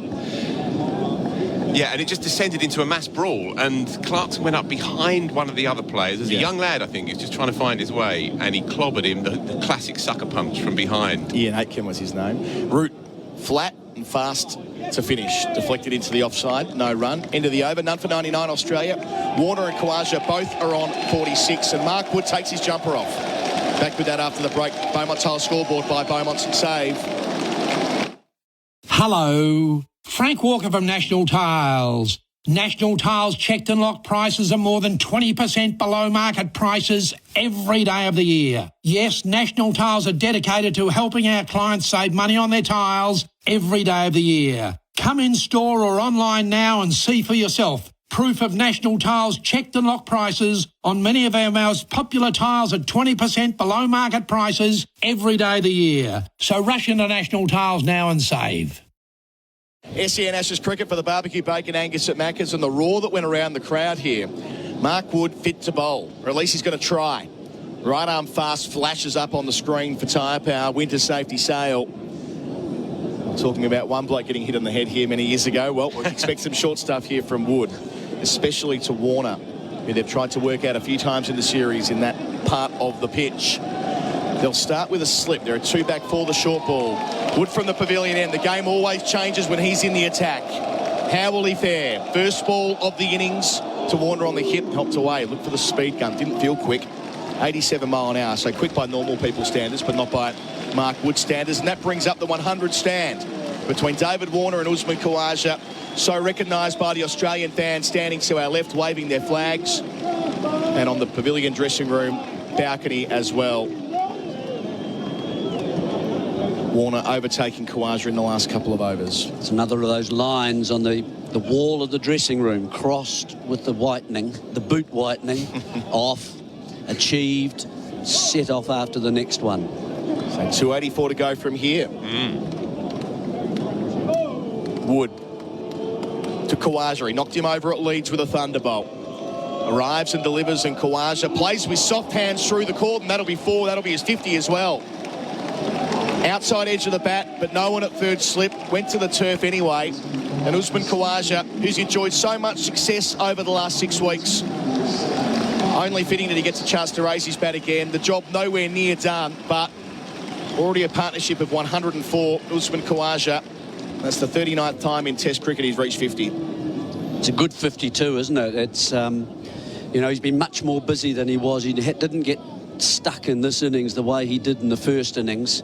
That one caused him a bit of discomfort, but he managed to get it away through sort of between slip and gully. Good over for Australia already. Bowls here on the middle stump line and pushed into the onside no run. We saw Marnus Labuschagne banging on the glass of the dressing room. Stay out there as long as you can, fellas.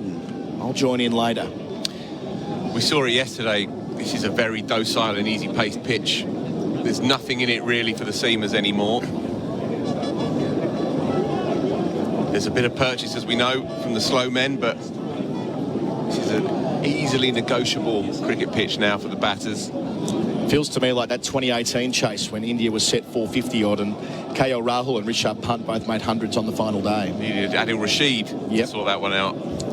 Mark Wood round the wicket to Khawaja, ducks the short ball. It was always coming. That was quicker, and the crowd are involved again. So there's a fine leg and there's a deep backward square. Actually, there's no fine leg. Yes, there is. Down here, lost him. there. Oh, there he is. He was just signing autographs, Chris Wokes. If he goes for the hook, not as yet. Been interested. Wokes hasn't bowled much either in this innings yet. He took him off early, I thought. Yeah, he did. Because he hit his lines immediately. He's caused problems for Warner in particular all series. I think he's nicked him off 3 times. Whipped out the attack. Khawaja facing Wood. 2 left in his first over. Delivers here. It's fallen straight and defended back to the bowler. Interesting that he really is charging in, albeit maybe not as quick as we've seen, but makes his absence from the attack to this point all the more curious, Phil. Yeah, well, clearly something's afoot. We don't know what. He would have bowled before lunch without a doubt. He was delayed in coming down the steps after lunch as well, presumably getting some kind of treatment during the break. They need him. They need something to happen here to the English. They've been flat. It's been a peculiar atmosphere. Stuart Broad Day and all the rest of it. At least there's a cricket match breaking out now. There's a bit of tension now. Wood to finish his first over. Khawaja goes back and defends. End of it here. There'll be a change in commentary after the break with Geoff Lemon and Bharat Sundaresan jumping in. None for 104 Australia. Warner 47, Khawaja an even 50. That's on the Harvey Norman scoreboard. Where do you go for really good advice on renting trucks? I'd start with the biggest. They've got to know a bit. And who are the biggest? Budget. Budget are the biggest. They're the specialists. And the prices? Jump on the website. You'll be pleasantly surprised. So, a fair price plus good advice. That's a poem, that is. Fair price, good advice. Nice. Head to budgettrucks.com.au or just drop into your local budget for a chat. There's one over there. We know.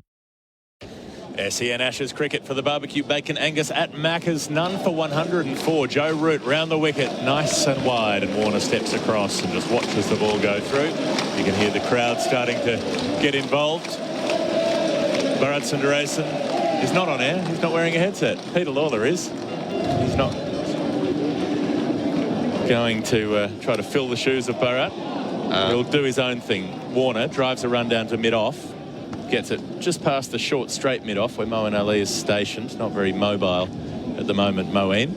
48 for Warner, none for 105. Hi, Peter. Hello, I was going to do my Adelaide accent, fill in for Bharat. Adelaide's finest, treasure of South Australia. Outside edge or inside edge from Khawaja. It flashes past the keeper either way. There was a snick. He aimed a big cover drive at that ball. Bairstow, as is his habit, didn't move. Wouldn't have had time to, probably. That one. We'll wait for a replay for tyre power. The winter safety sail. Good loop from Root. In at the off stump, and it's just a little outside snick between the legs of the keeper. It keeps very low. Played that defensive shots, that ball, in the last 3 deliveries of the last over. None for 109. Root to Khawaja, who defends. He's up to 54. You can't really blame Bairstow for that one. It got about 6 inches above the ground. Geoff, when do they change the equation over there from English have got to need 10 wickets to win? Surely we need to be looking at the runs. The runs at the moment. Yeah. None for 109. The target's 384. Root floats one up, turning away outside the off stump. So that leaves us with, what, 275? I wasn't going to do the maths. I was going to look it up on the internet. 275. I can confirm. There we go. Yep. Occasionally get the arithmetic right on air. Just hope rain doesn't save England here. Root drives one in at the off stump. Khawaja off the back foot, pushing a single out through point. So Australia, things are starting to move nicely enough for them. 34 overs gone. They're none for 110. Brand new Renault Master vans are arriving at Essendon Renault from just $53,915 drive away. Enjoy 17 metres cubed of load space, 5-year easy life warranty and cat price servicing. Plus, finance packages are available for tradies and couriers. These offers won't last. Rush into Essendon Renault today. T's and C's apply. Visit essendonrenault.com.au for details. LMCT 10092. SEN Ashes cricket. Mark Wood steaming in to Usman Khawaja. Bowls short at the body. Khawaja gets a run down to fine leg. Takes his score on to 56. None for 111. Our coverage is for Macca's, the barbecue bacon Angus at Macca's. And we were talking about Adelaide. Our coverage into South Australia specifically, that's for Morn Team used cars. mornteam.com.au. Low kilometres, perfectly presented, incredible features, and a free 1-year warranty. No, it's not Peter Lalor. It is all used car deliveries during the Ashes series. Really? I wonder if Bharat's got one of those. I wonder if they sponsor him around town. He should. Ian Botham gets a free car. It's on his parliamentary interests register for the House of Lords that he drives around in as a sponsor deal. Maybe Bharat can sort out a similar thing when he gets back to Adelaide. Get in touch, Morn Team. Here goes Mark Wood. In at the body of David Warner this time, and he's turning the ball to mid-wicket but can't beat the field. Stays on 48. None for 111. We had a text in asking us when the last time David Warner had been involved in a 100 partnership away from home. I'm thinking Pakistan last year. There were a couple. Oh, very good. Can you remember the amount involved? I can't remember. There was about 112 maybe in Rawalpindi, and there was one in Karachi, I think. 156 in Rawalpindi for the opening wicket. There we go. And Usman Khawaja, who we've just mentioned, level with Zach Crawley now as the top run scorer in this series. And is their highest opening partnership in this series was the 73 at Lords, was it? I think. Yeah. Mark Wood in to bowl to Warner, who is thinking about a run as he drops the ball about 10 metres away from his own feet out towards the leg side, but Wood runs over to field. Yeah, this is the first opening partnership in this series worth more than 100. For Australia, or for either both team. teams. Wow. In a country where the opening partnerships average 26 at a guess, is that correct? Is it, I guess? I think it was 29 in the last 10 years when I looked was that it 29? up. 29 in the last 26. decade. Oh, right, yeah. Might be 26 all the time. 29, yeah, I trust your numbers more than mine. Maybe the nail holding the 9 up broke in my head. It flipped upside down. Yeah. Well, that number can look different when you turn it upside down. People have observed this. Here goes Mark Wood. Short ball pulled away by Warner. A little bit top edgy, but he's got a reasonable piece of it out through square leg, and a diving attempt at a save doesn't work. But Harry Brook out there. Oh, I think it might have worked. He tapped it back in. He might have just got a piece of that, Harry Brook, as he was sprinting around from deep back with square leg. They've got 2 out on the hook. Warner got it in front of square. Either way, he's got himself a couple of runs and raised a half-century, David Warner. His second of the series. Made 66 at Lords. He's been under intense pressure. Just having a look at the replay now, and Brook does manage to get a hand to that, and he's not touching the rope at the time as he scoops it back under his body. Excellent piece of fielding. But David Warner has played very well for this half-century. He needed it. He's on 50 from 90 balls, none for 113. Australia, as Wood bowls to Warner, who hooks it again along the ground. But he hits it straight to mid-wicket and can't beat the field. Just looked a little ragged after lunch, these two batters. Perhaps, you know, attention to detail's not quite what it should be. Understandable after 6 tests, 12 innings. An eye on the aeroplane. But that effort around the boundary then before was far better than some of the efforts we saw from some of the Australians yesterday, who really looked at times like they were going through the motions. I suspect it's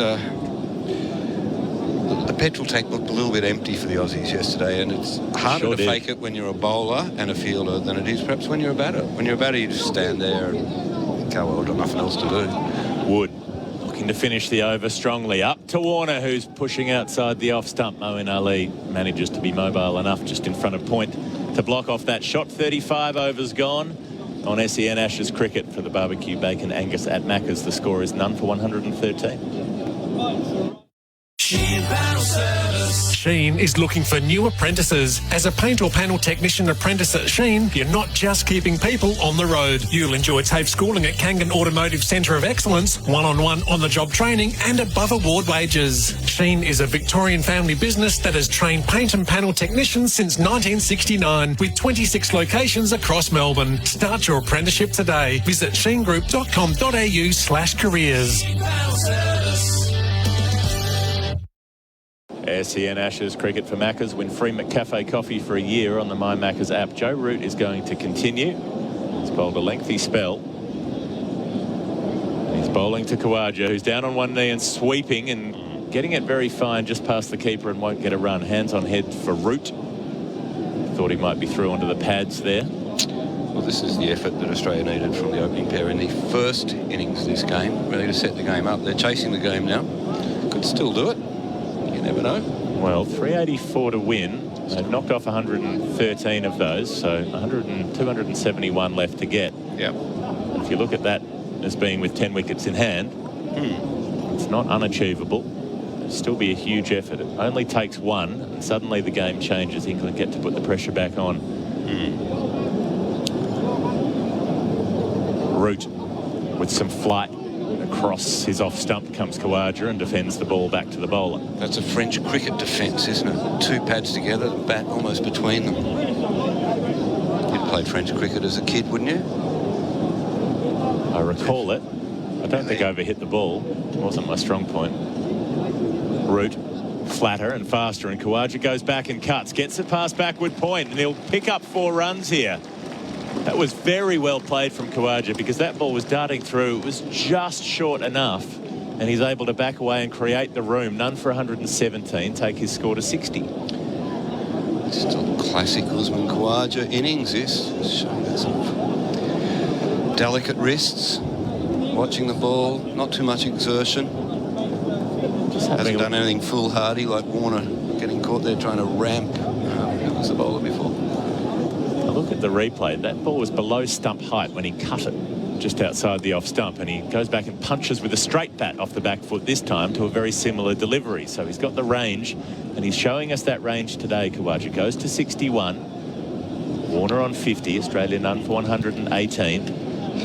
Khawaja scoring at a decent clip today, unlike the first innings. 61 from 123 balls, so not racing along, but he's kept things moving. Look at this pitch, Jeffrey. There's hardly a mark on it. No reason. It looks in beautiful day 4 pitch to bat on. Australia maybe starting to be the team hoping that rain doesn't come today. Outside the off stump, Warner cuts hard with purpose, out behind point. The ball's racing to the boundary and it beats Stuart Broad to the rope. David Warner up to 54, 1 ball to come in the over. And suddenly they're starting to get a hold of Joe Root. None for 122. Contrasting methods there. Warner sort of bunts the ball down behind point. As Khawaja uses his wrists and glides it gently. That was the more powerful David Warner stroke play. He's got a slip in place, backward point, deep point, cover, short straight mid-off. Root bowls to him. Warner down the pitch, hits across the line. Large, over the leg side, and it's rolling into the deep mid-wicket boundary now. So they're taking down England's part-time spinner.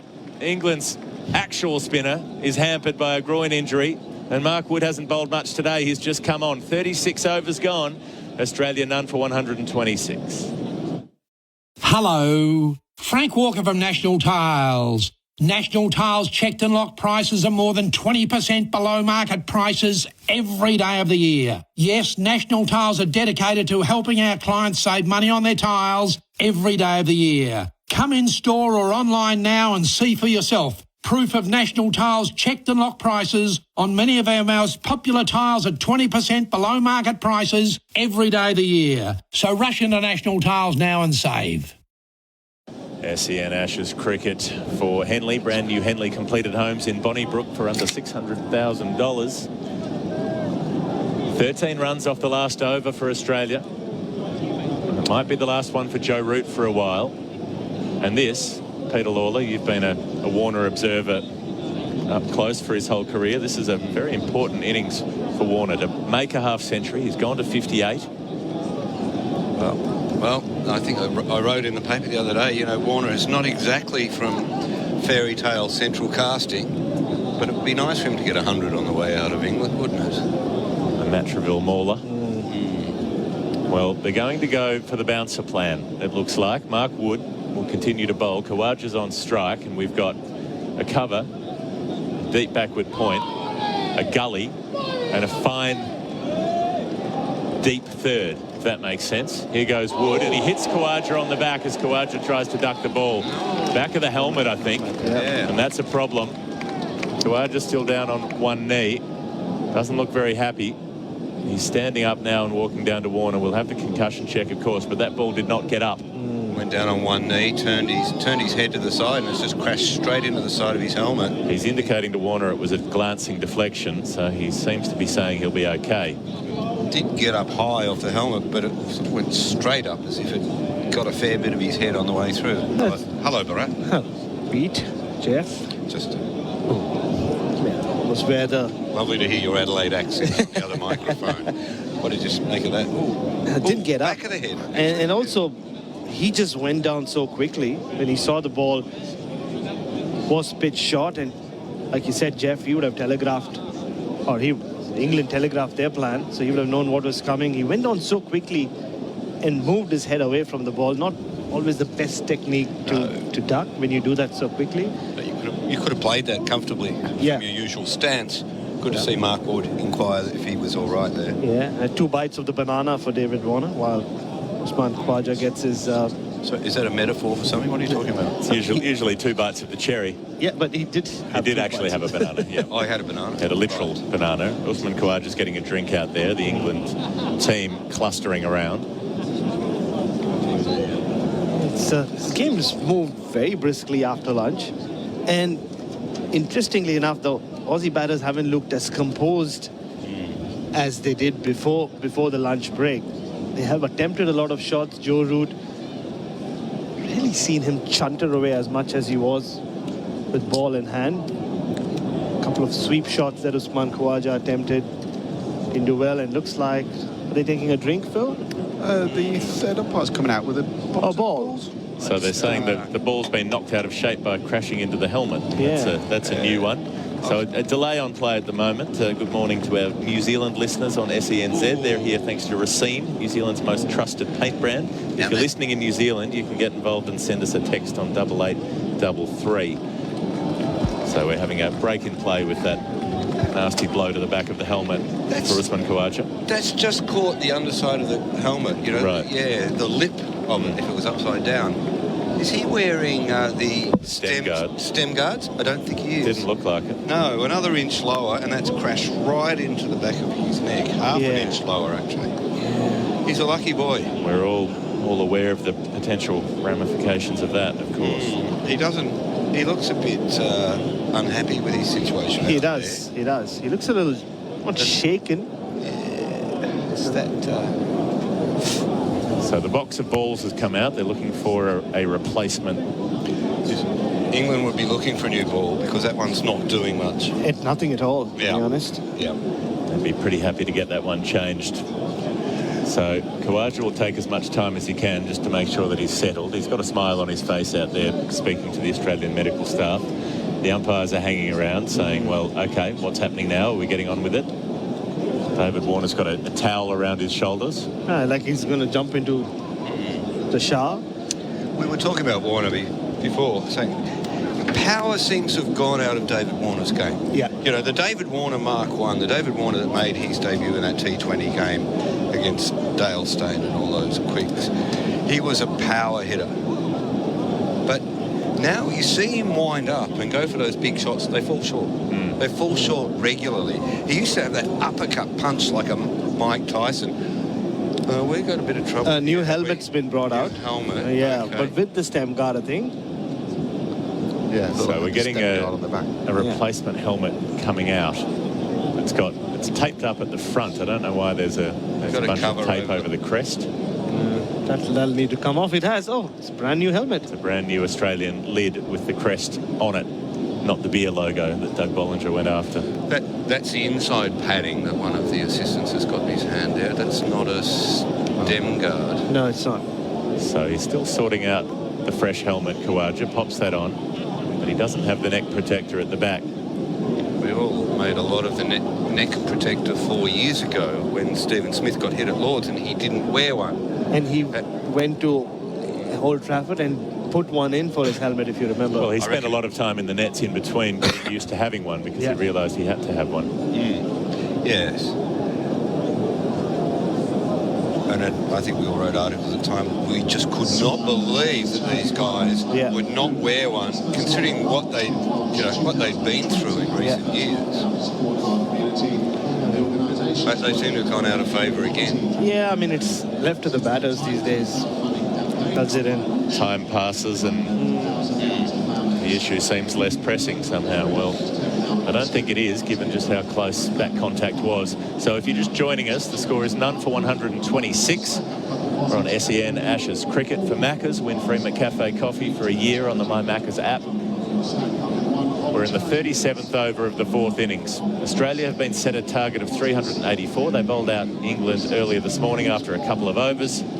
Stuart Broad hit a 6. James Anderson didn't add to his overnight score. He was out for 8. And England set Australia 384, of which Australia have knocked off 126 of them. So that means 258 to go. Is that right?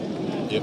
And Phil Long, how many more runs does Usman Khawaja need to be the leading run scorer in the series? He's already there. Here it is. Mark Wood will recommence and Khawaja gets runs first ball as it's pitched up and he flicks it out through mid-wicket. He'll come back for a second and resume the strike with 3 balls left in the over. So no thought of just getting down the other end and staying there for a little while just to buy himself another minute or two to recover. He's still got a smile on his face, Khawaja, on 63. Australia none for 128. Yeah, he's gone on to 485 runs in the series, Usman Khawaja. He opened up Zach Corley a couple of hours ago. He got 480. At a very similar average, but at a starkly contrasting strike rate. And the number of balls as well, almost double. Well over double the number of balls that he Which faced. indicates that Crawley bats twice as fast as him. Well done, Pete. Yep. That's maths for you. Yep. Wood round the wicket to Khawaja, who reaches and edges for 4. Not entirely unintentional. He did stretch out for that ball just outside the off stump, played it down with soft hands, and it hits the gap between slip and gully and races away. Khawaja up to 67. Australia none for 132. Runs just keep coming. The soft hands of Usman Khawaja again. This is the second time he's got a boundary of Wood in that direction in the last couple of overs. Second time Mark Wood has landed up on the pitch. face planted. And he's going to hurt himself one day. Yeah. Well, he does it pretty well. But, falls over every couple of deliveries, it seems.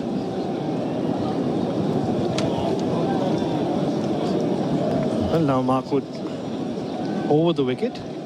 Change this angle. Still the same field. Ball in at the body. 2 slips in a gully. As Wood to Khawaja. Bowls on a length, and Khawaja plays the same shot, but this time on the bounce to Ben Duckett in the gully. No run. Couple of balls left in the over. Khawaja just needs to get through this one. Phil Long. Adam Collins asked me to keep an eye on how many times Mark Wood fell over, so I can tell you in the first innings it was 8 times, 22 overs. Thank you. Can you tell me, how old's Anderson today?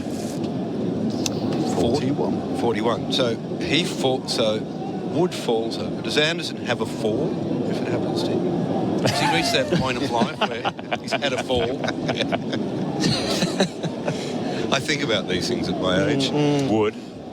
Up to Khawaja now, who ducks a bouncer, and this one does get up. It goes over his front shoulder. There's applause from the crowd. Are they applauding the aggressive bowling or the bravery of the batter in facing up to it again? That's your one for the over, says Kumar Dharmasena. That remonstrative sort of waving of the finger as he points to his chest and points to the sky. Seems like we've got the Barmy Army in our commentary box at the moment. Stolen our effects mic, I think. We had the Barmy Army trumpeter on the podcast last night. Did you? Yeah. Simon Finch. Yeah, good chat. Mark Wood. Up to Khawaja, who gets an edge and it squirts away through point. That squares him up completely. And the ball rolls out towards the boundary. Ben Duckett chases it back. Khawaja gets 2 more runs. He's on to 69. Nice. None for 134 after 37 overs. Hi, it's Nick Strauss from Bharat Motor Group. We have utes everywhere. New and used, in stock, ready to tackle any job, big or small. Come into one of the dealerships and view the complete range of Nissan Navaras, GWM Cannons and SsangYong Musso utes. Remember, we're open all day Saturday, so come and see us at barrackmotorgroup.com.au. Best wishes, Nick Strauss, LMCT 8760. SEN Ashes cricket for the barbecue bacon Angus at Macca's. None for 134 Australia. They needed 384 to win, so they've got 250 to go. Change. That's exactly how they would be counting it down. Enough of Joe Root, says Ben Stokes. Looks like Chris Wokes. Chris Wokes time, and just an update. Usman Khawaja is now into the top 50 for balls faced in a series all time. And Mark Wood has left the field after 3 overs. And he looks a little proppy going up the staircase. So he's very ginger. We don't know what the issue is, but that looks like groin strain as well. Something like that. Yeah. Like he's hobbling, but it didn't look like he was favouring the calf or the lower leg, so maybe hamstring or groin. Yeah, groin or knee perhaps, but it didn't look comfortable getting up the stairs at all. So that would be major news if Moeen Ali's out and Mark Wood. If England are down 2 bowlers. Well, maybe Australia's long game really is coming to fruition here on the last 2 days. He will cunning plan, and the 100 overs they faced on, they got criticised squarely. Well, in almost all the leading games, didn't they, except for the last one. Chris Wokes is a class operator. And he hasn't bowled much in this innings. Comes in and bowls to Warner, who's pressing forward, hitting the ball out to point. Won't get a run, but Wokes has only bowled 4 overs so far in the innings. None for 5 from those 4 into his 5th over now. Yeah, and he's got David Warner out a few times after Warner has got his eye in. It's around this stage, but Warner's gone past the start phase. Now he's got a score. Is that a concentration problem with Warner? I think so. I mean, the last 3 dismissals of his after he's got his eye in, just one mistake, and that's how life is, right? The older you get. Chris Wokes, wide of the off stump, and Warner resists. It's the kind of ball he would often have flashed the bat at in the past. It was fullish, it was wide-ish, and he could have tried to cart it through cover, but doesn't. The kind of delivery he's got out to a couple of times now against Chris Wokes. Go back to the first innings in Manchester, it got 20-odd, 30-odd. Just after that break, this metal underneath the side screen, sun reflecting off it. Going back to injuries, though, you spoke about Jimmy Anderson having his fall. Yes. And Wokes. to Warner now. 2 slips waiting, and Warner just crabs across his stumps, plays the ball out to point. It does not move on the Harvey Norman scoreboard, none for 134. And he spoke about the old person angle to it, like you always over, do. or Yeah. you have a fall. You there's a point at life where you don't fall over, you have a fall. You have a fall. Yes. Nathan Lyon, 100 test matches, 10 years without an injury. The kind of injury he's picked up now, you wonder if it could have an impact on the rest of his career. Wokes bowls to Warner very wide, and Warner steps right across and ends up turning around and looking at the slip cordon as if to make sure that ball's not going to boomerang in the air and come back and hit his stumps from behind. It doesn't.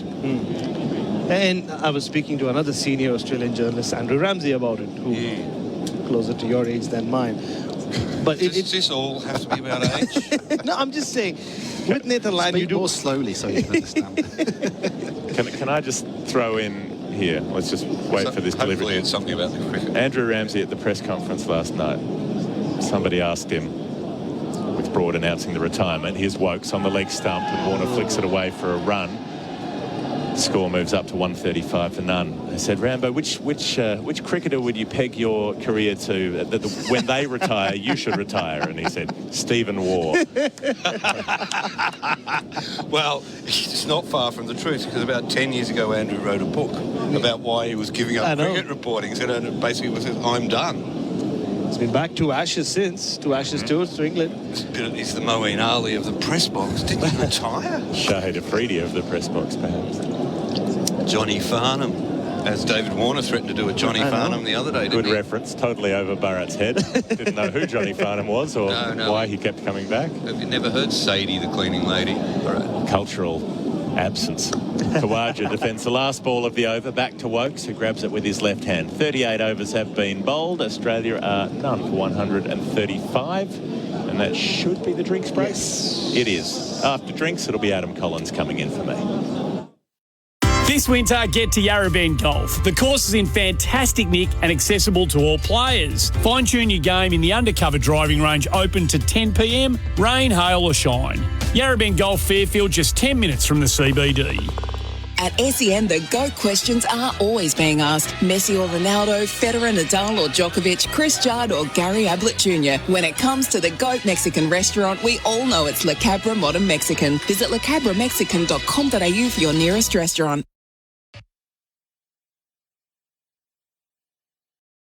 Hi, bank. Hi, my home loan's about to roll off a fixed rate onto a new variable rate. Oh, yes, we know. Yeah, so could you tell me what my new rate will be? Okay, just let me check. Thanks. Oh, here it is. Oh, wow. Oh, she is a beauty. Okay, so what is it? Oh, well, we wouldn't want to spoil the surprise, would we? Oh, it doesn't sound like a good surprise. Oh, it is, for one of us. Rolling off a fixed rate? Check what it'll be, then compare at athena.com.au. You'll be surprised just how much you could save. Athena, love us and leave us. Hello, Frank Walker from National Tiles. National Tiles checked and locked prices are more than 20% below market prices every day of the year. Yes, National Tiles are dedicated to helping our clients save money on their tiles every day of the year. Come in store or online now and see for yourself. Proof of National Tiles checked and locked prices on many of our most popular tiles at 20% below market prices every day of the year. So rush into National Tiles now and save. Here goes Mark Wood. Short ball pulled away by Warner. A little bit top edgy, but he's got a reasonable piece of it out through square leg, and a diving attempt at a save doesn't work. But Harry Brook out there. No, I think it might have worked. He tapped it back in. He might have just got a piece of that, Harry Brook, as he was sprinting around from deep back with square leg. They've got 2 out on the hook. Warner got it in front of square. Either way, he's got himself a couple of runs and raised a half century, David Warner, his second of the series. The bad news from the Kia Oval, it's raining. The good news, Australia are having a very good day indeed. They're none for 135. They were set 384 for victory, not only in this test match, but the series as well. David Warner, his second half century of the 5 test stoush. He's 58 from 99 balls. Usman Khawaja who's the leading run scorer in the series, 69 from 130. Adam Collins picking up commentary. Our experts for Red Energy, 100% Australian electricity and gas, former Victorian paceman, ca.com.au. Journo Louis Cameron jumping in with me and Bharat Sundaresan. This could not have gone any better for Australia, maybe even including the rain delay, in terms of just taking some sting out of this and going again later today, if we get on, knowing that the forecast only gets worse. It does. It's gone beautifully for Khawaja and Warner. Gee, they batted really well. You can see Warner's been fighting himself at times. He's not the player he once was, but gee, he showed so much determination to get through that. And Usman Khawaja, either side of getting hit in the lid by Mark Wood, also looked pretty composed. So Mark Wood went off before the rain came down, Baz. He bowled that explosive little mini spell, I suppose you would call it. He started slowly, built up, hit Khawaja in the head, bounced him a couple of further times, then went up the stairs and looked like he was in some discomfort. Yeah, he was very, very ginger as he walked up the steps. He was holding the railing as he was going up the stairs, which is not a good sign. And don't forget, he wasn't on the field for the first couple of overs right after the lunch break. We were all wondering why he was being held back. Maybe there is a injury concern. Don't forget, he's been backing up. And we all criticized Australia for the time they took to score their runs on day 2. They were talking about putting in the extra number of overs under the English fast bowlers' feet. Maybe that master plan is working out. It could well be. Moeen Ali bowled just a couple of overs, didn't look right. Joe Root had to bowl the extended spell. And he didn't look right either. He was pretty angry with himself. And just on Warner and Khawaja, just listening to you, Louis, one thing I've learned living in Australia, if an Australian says, gee, a couple of times in the same line, that means he's really impressed with something. How many G's did I have? Oh, you had 2 in there just for David Warner. Right, okay. Gee whiz. Yeah. It's a gee whiz worthy innings. I mean, the way in which you articulated it nicely, Louis, that he's had to fight against himself, had to fight against the conditions, and now a change of ball as well. Ricky Ponting made the observation on telly that the ball they've pulled out of the box was a lot shinier than the one that was replacing after hitting Khawaja in the head. So there's an extra element as well, and yes, they're going to have a delay here. That it's hard to tell how heavy the rain is from our comm box. It's a slightly tinted window here, but my sense is that with all the brollies out, that it must be heavy enough for the full covers. And here at the Oval, that takes some time because they're, as we always say, pitches all the way across. And they're just beginning to cover the side pitches now on one side. They've done it to the eastern side of the ground. And as for Usman Khawaja, Phil, can you give us an update on just how many balls he's faced? 130 today, but in the series, and how that shapes up against some others? Well, I was just looking, actually, he's approaching 500 runs, which will put him in pretty good company. There's only been about 50 batsmen have got to that milestone in Ashes series. I'll have a look at balls. Chat amongst yourselves and I'll bring it to you. Okay. Yeah, well, I noticed we were talking about the ball before and the changeover that Ricky Ponting had pointed out. Khawaja himself, when he nicked one of those balls from Mark Wood down through third man, the first thing he did was go up to Kumar Dharmasena and just made this big swinging motion with his fingers to say, you picked that one with a fair bit of writing on there, I reckon. And while they were picking the ball, David Warner, now having taken a leaf out of Manas Labuschane's book, was right in there. Not having a say, but having a say on what ball they chose. But you're right. Yeah, it just started doing something very similar to Manchester, right? They had the new ball. They wanted to use Mark Wood, and then it got too dark, and they had to use the spinners. But just peering into the Australian dressing room, like I like to do, Steve Smith has taken his pads off. Could mean one of two things. Maybe he thinks that the rain's here to stay, or he has to go to the toilet. You like peering into the viewing area, the dressing room, just so the listeners are clear. Yes. No further, the bit where they actually get changed. I mean, they shut the door on me. Just zooming out a little bit, the England bowlers Broad, 6 overs, 2 maidens, none for 15. He was really straining early on, wasn't he? He was trying to attack Warner stumps especially, but kept spraying it down the leg side. Couple of maidens in his spell after lunch, but he's not been even close to his best in his final test innings. Not quite, but this can often be the kind of situation where he comes back for a second and third spell, and when there is some variable bounce, he can kind of come into his own. He's got so many different tricks, a little bit like Warner, he just is always kind of at the batter and always finding a new way of doing things. We saw at Edgbaston where he got Smith and Labuschagne out. And that was a similar kind of wicket where it was just keeping low, and that becomes more of a threat than the sideways movement. the Jimmy Anderson part of this, and I know you're going to get to him, I may as well just do the reading out of it myself. Adam, 10 overs, 4 maidens, none for 34. Some pretty good spells in there and a little bit of reverse swing away from the left-handers from around the wicket. I thought it was interesting, the beamer that hit David Warner, and he played it really well and got it away for 4. There was no dramas from a sportsmanship point of view. I think Warner knew it was a mistake, but I was just speaking to a couple of people down here and a few of the English guys. They'd never seen Jimmy Anderson bowl a beamer before. They've watched him bowl a lot of balls before. Is that just a telling sign that... Yeah, we were wondering the same, weren't we, Adam, about how often he would have got a warning for dangerous bowling, Jimmy Anderson. I can never remember it in all the tests I've covered of his, which must be, near enough to 50-odd now. Phil Long has something to add too? 2 things. We were speaking when you were on earlier, Adam. Who was the Australian who played in the Ashes who was 40? Oh, yes. Never gave you the answer.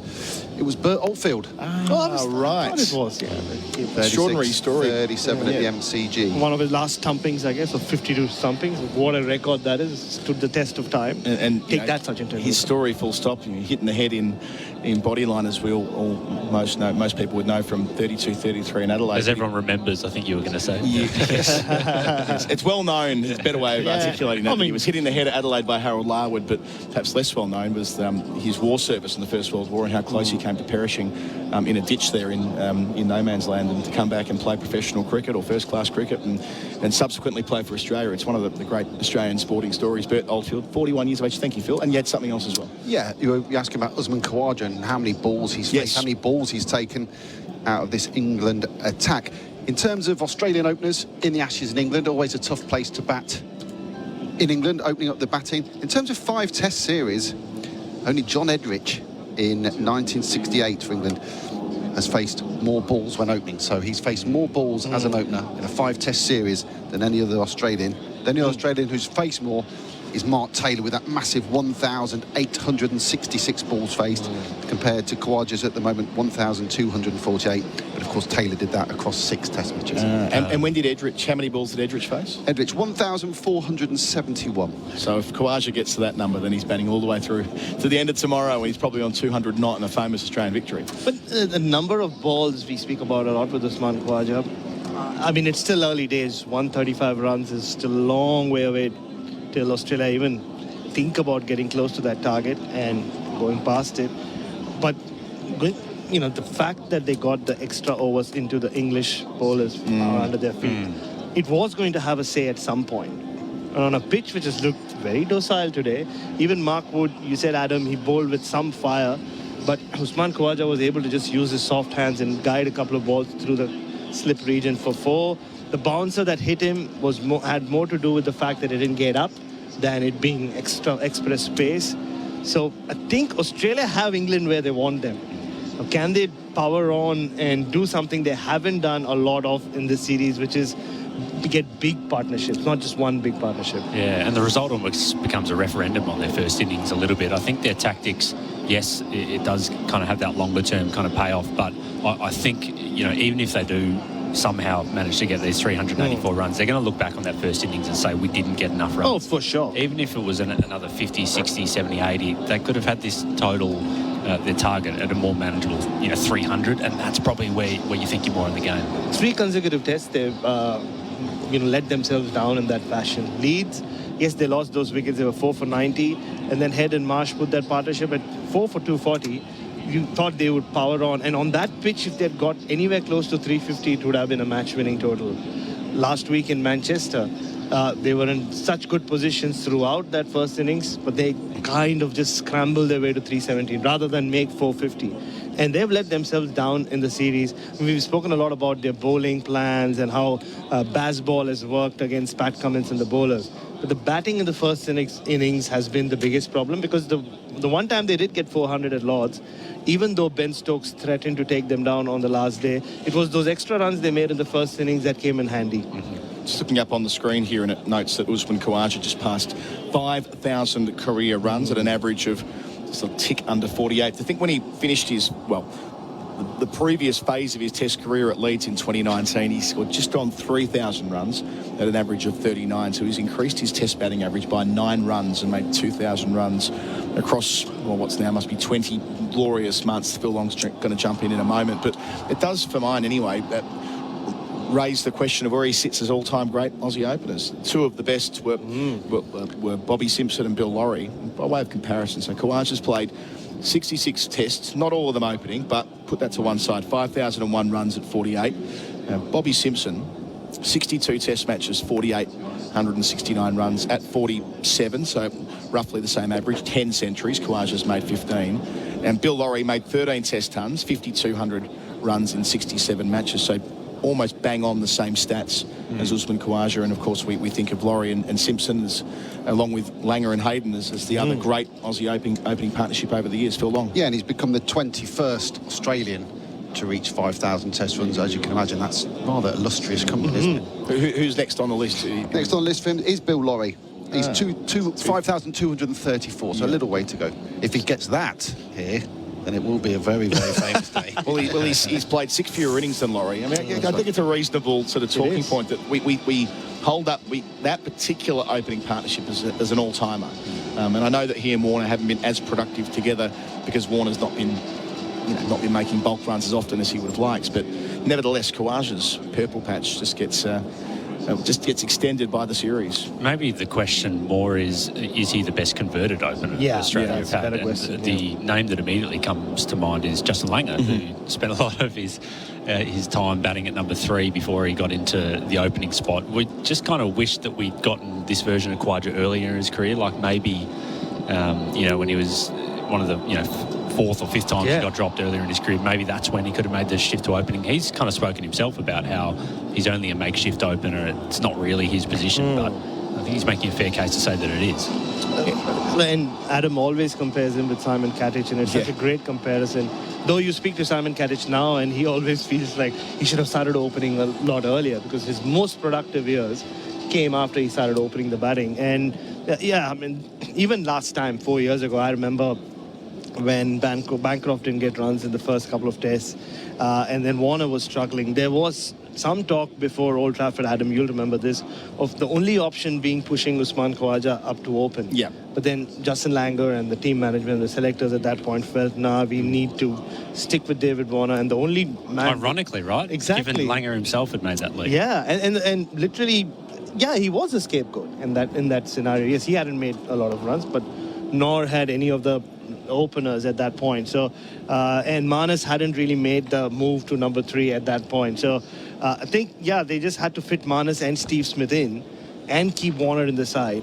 That led to someone having to miss out, and it was Usman Khawaja. Yeah, my recollection was that Labuschagne commanded the spot, and they wanted someone to bat with David Warner, who was an air quotes opener, despite the fact that when we were in the UAE the previous year, Louis, when he batted 8 hours to save a test match in Dubai, but they didn't think that he was the right fit there. You mentioned Langer as a makeshift opener. He played 65 tests as an opener, so one fewer than Khawaja in totality, acknowledging that Khawaja's numbers are a lot of those go back to when he was batting 3 or 4. Averaged 48 and made 16 centuries, 5,112 runs. So very similar between Simpson, Lawry, Langer as openers and Khawaja overall in his Test career, now into his 66th match. Yeah. And played, on paper, a similar role to what Khawaja does. The gritty, nuggety opener at the other end. Khawaja is not nuggety. He's a lot more graceful than Justin Langer was as a batter. He and the power hitter at the other end, though David Warner's power, as we were just speaking to Pete Lalor about, has diminished over time, as it does with a lot of hand-eye coordination dependent batters. We've seen that. It happened to the great Sir Vivian Richards, so obviously it could happen to anyone else as well. His role of just occupying the crease and grinding out centuries, and now he's done it everywhere. He ticked Pakistan, ticked India, and we speak about the 100 he got in Ahmedabad, but his innings, and we were all there in Delhi and in Indore. He set up that test match for Australia by batting long in the first innings. The improvements against spin are probably the most notable part of his career, because I think he himself has admitted that was a real weakness. He kind of fought against the perception of him being a poor player of spin, but ultimately the team believed it, because he got dropped, I think, the first 3 or 4 times he went to India. He went to Asia, I should say. and they kind of bought into this idea that, you know, he was just a bit of a sitting duck. And then when we went to India earlier this year, it was just amazing. And even going back to Pakistan, I know it didn't absolutely rag. Pitches were probably more batter friendly than spin friendly, but you could tell he'd changed his entire technique, and we're seeing it a lot today actually, the way he's playing Joe Root, playing everything off the back foot. And there's a lot of like ums and ahs, kind of cries of nearly wickets, but he's in control, you know, 99% of the time when he's playing full balls off the back foot. Oh, we saw this in Pakistan, didn't we? I mean, the amount of times, Brett, you and I would have said something along the lines of, you know, Norman Ali bowls, Khawaja goes back in defence. You know, it was over and over again. He meditated his way through that series back in March last year. Phil Long's with us again. Yeah, Usman Khawaja's faced 2,386 balls in Test match cricket this year. To give us a comparison to that figure, Marnus Labuschagne is second, 1,612, so he's 700 runs 700 credit. Sorry, 700 balls in credit to the next man on the list. Similar gap to what it was for England with Joe Root and the runs he scored compared to everybody else in 2021, although maybe not quite as severe. Australia added 60 runs after lunch. They moved from none for 75 to none for 135 in just 14 overs, going at a pretty decent clip with Warner on 58 from 99 balls, his second half century of the series. And Khawaja, who continues to do as he pleases, he's 69 from 130 with 8 fours. We're going to take a break here from the Kia Oval, where the rain feels, I'm afraid to say, fairly set in. All the lights on, a lot of umbrellas up. Doesn't feel heavy, but the ground staff have covered up the whole square and the run-ups for now. So what we'll do, we'll take a break on the other side of it. Back to Melbourne with Paulie Sebastiani, and hopefully back here shortly thereafter when the rain clears up. Australia in pursuit of 384 for victory in the match and the series, and none for 135. Our coverage is for the barbecue bacon Angus at Macca's.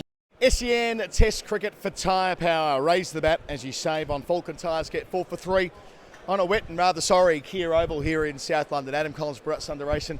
At stumps day 4 prematurely. Australia have done very nicely indeed, though. They're chasing 384 after England only added 6 runs to their overnight tally. That was a Stuart Broad 6, by the way, the final ball he'll face in Test cricket. But as I look over to the scoreboard, David Warner 58, Usman Khawaja 69, a fine partnership between this pair. They're 249 runs away on the final day from a win here and a series victory in England for the first time in 22 years. Expect the unexpected. That's been the theme of this series, right? We all got here. We knew England would walk out to bat just because Stuart Broad gets his guard of honour. We knew Stuart Broad will have that one mic drop moment, which he did. He hit that big 6 of Mitchell Starc. But what we did not expect is to Australia to put on the first 100-run partnership across both teams for the series and do it very comfortably. And then we expected a bit of rain. We didn't expect the whole day to be washed off or half the day to be washed off. But Australia have given them the best chance they could to chase down this mammoth total, which, thanks to how they bowled in the last session yesterday, is below 400. Usman Khawaja now in excess of 5,000 test runs. The better part of 2,000 of them coming since his return to the top of the list at the start of 2022. It's a marvellous Australian cricketing story, really, what he's been able to achieve. He's well on the way to another century. But let's focus on David Warner first. Gritty, second half century, had to work hard. They tried everything to get under his skin at different points. There was the changing of the bails and all the rest of it with Khawaja, which we saw was part of the colour and movement of Australia's first innings a couple of days ago. But Warner, still there fighting, still there scrapping, still there wanting to be a Test cricketer. Look, he's given it his all during this series. You can look at the numbers, and I've been befuddled by the number of people who wanted him to be dropped. Once the series began and once he did what he did in the first 2 Test matches, in fact, first 3 Test matches if you extend it to the World Test Championship final, he's, unlike 4 years ago, he's really shown that if he can, through pure grit and pure determination to hang in there to be a Test cricketer, you can make things happen. You could see towards, by the time you got to the 4th, 5th Test of the last Ashes, he had resigned to his fate that Stuart Broad's going to get him out. Here he's changed his technique, he's walking across his stumps, knowing much better where his off stump is and going at the ball like the David Warner of old has used to. That hasn't meant that he scored runs very quickly, but he's fought his way to 20s and 30s and then just made one mistake and got out. But today he did not make that mistake. He was a lot more attacking once he got to around 20, and then he's just found that rhythm of old that we saw from David Warner, not just at home but away as well. He's got his iron, he's got himself to over 50. Can he make that big score that we all want him to make? Well, if it comes in a winning course, why not? I mean, what better way? We've spoken a lot about Stuart Broad signing off in style. that would be Warner signing off from Ashes cricket in better style. Yeah, remembering that Warner's never made 100 in England in a test match. It would have meant a tremendous amount to him. Now, England's bowlers did look a little bit flat for whatever reason. Broad just couldn't get going with the new ball. He was too leg side-ish. Anderson bowled tidily, but without getting any balls to really move around. It was so flat that after lunch, I had 3 catching covers straight away for Anderson. So gives a sense of the day from the Vauxhall end. There was turn, especially for Joe Root. Moeen Ali looks injured, and Mark Wood bowled one fiery spell from the pavilion end, hit Khawaja in the back of the helmet. They had to take a second ball at that stage because the ball was wanged out of shape on the basis of the blow to the lid. But then Wood went back up the stairs again. Didn't bowl before lunch, bowled one spell after lunch. Looks like he'll be injured and struggling through tomorrow. Australia's master plan is all coming into place. They were criticised a lot for batting slowly 2 days ago. I'm sure they would have taken more runs.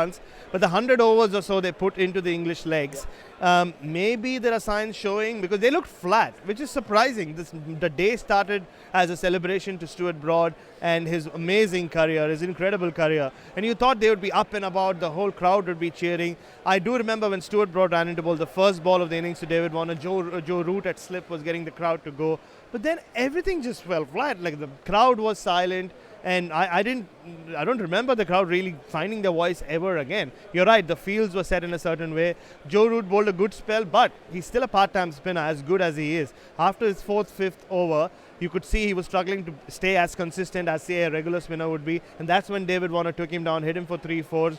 Mark Wood wasn't bowling top pace. He was a little delayed to come onto the field after the lunch break. And you're right, after the 3-over spell, I saw him walk very gingerly up the stairs. So if England don't have potency in their attack, and if their bowlers are tired, and if, say, Mark Wood and Moeen Ali aren't 100%, Australia could give themselves a really good chance. They need just 249. 249. If this partnership can go on, make 70 more runs, the pressure is suddenly all on England. It's just about in the balance, I reckon, heading into the final day of an exhilarating series where it's meant to be this way, I reckon. Look, Australia may have retained the Ashes last week, but it's all about winning here for the first time in over 20 years. For England, can they send Stuart Broad off in style? We'll find out tomorrow. Our coverage after play for Tyre Power. Raise the bat as you save on Falcon tyres. Get 4 for 3. We'll see you then. Bowling here is Starks, swinging across the line, Broad towards deep square leg. Will it go all the way? It will! Once more with gusto, says Stuart Broad. Over deep mid-wicket, all the way for 6. Clearing the tallest man on that rope, Mitchell Marsh as well. So the crowd silent as Murphy approaches. 2 left in the over. Anderson reverse sweep again, doesn't make contact, shout for leg before. Umpire Wilson gives it out. Again, it's the slow death. He's making that a trademark, Joel. Straight away, James Anderson says, I'll send that upstairs. Sorry, Joel, but I don't trust you. An impact and umpire's call. Yeah. It was bouncing, you know, but he will get the wicket. Todd Murphy does get a 4th. He's earned that. And James Anderson is given out leg before wicket for 8. Doesn't add to his overnight score. The only runs coming via the bat of Broad. A towering 6 over deep mid-wicket. Unbeaten in his final test innings. Broad making 8. England all out for 395, which will mean that Australia will be in the final innings of this series chasing 384 for victory. As Anderson bowling to Khawaja, drives him down the ground perfectly for 4. The on drive, Usman Khawaja elegantly onto the front foot, and he looks so good when he takes the ball on. To Khawaja, who drives again. And Khawaja's suddenly found a gear. They went for a long time without a run. He's just hit boundaries back to back. That one, the classic Khawaja out through cover. Wood to Khawaja. He knocked him over at Leeds with a thunderbolt. Arrives and delivers, and Khawaja plays with soft hands through the court, and that'll be 4. That'll be his 50 as well. Outside edge of the bat, but no one at third slip. Went to the turf anyway. And Usman Khawaja, who's enjoyed so much success over the last 6 weeks. Only fitting that he gets a chance to raise his bat again. The job nowhere near done, but already a partnership of 104. Usman Khawaja, that's the 39th time in Test cricket he's reached 50. Here goes Mark Wood. Short ball, pulled away by Warner. A little bit top edgy, but he's got a reasonable piece of it out through square leg, and a diving attempt at a save doesn't work. But Harry Brook out there. No, I think it might have worked. He tapped it back in. He might have just got a piece of that, Harry Brook, as he was sprinting around from deep back with square leg. They've got 2 out on the hook. Warner got it in front of square. Either way, he's got himself a couple of runs and raised a half century, David Warner, his second of the series.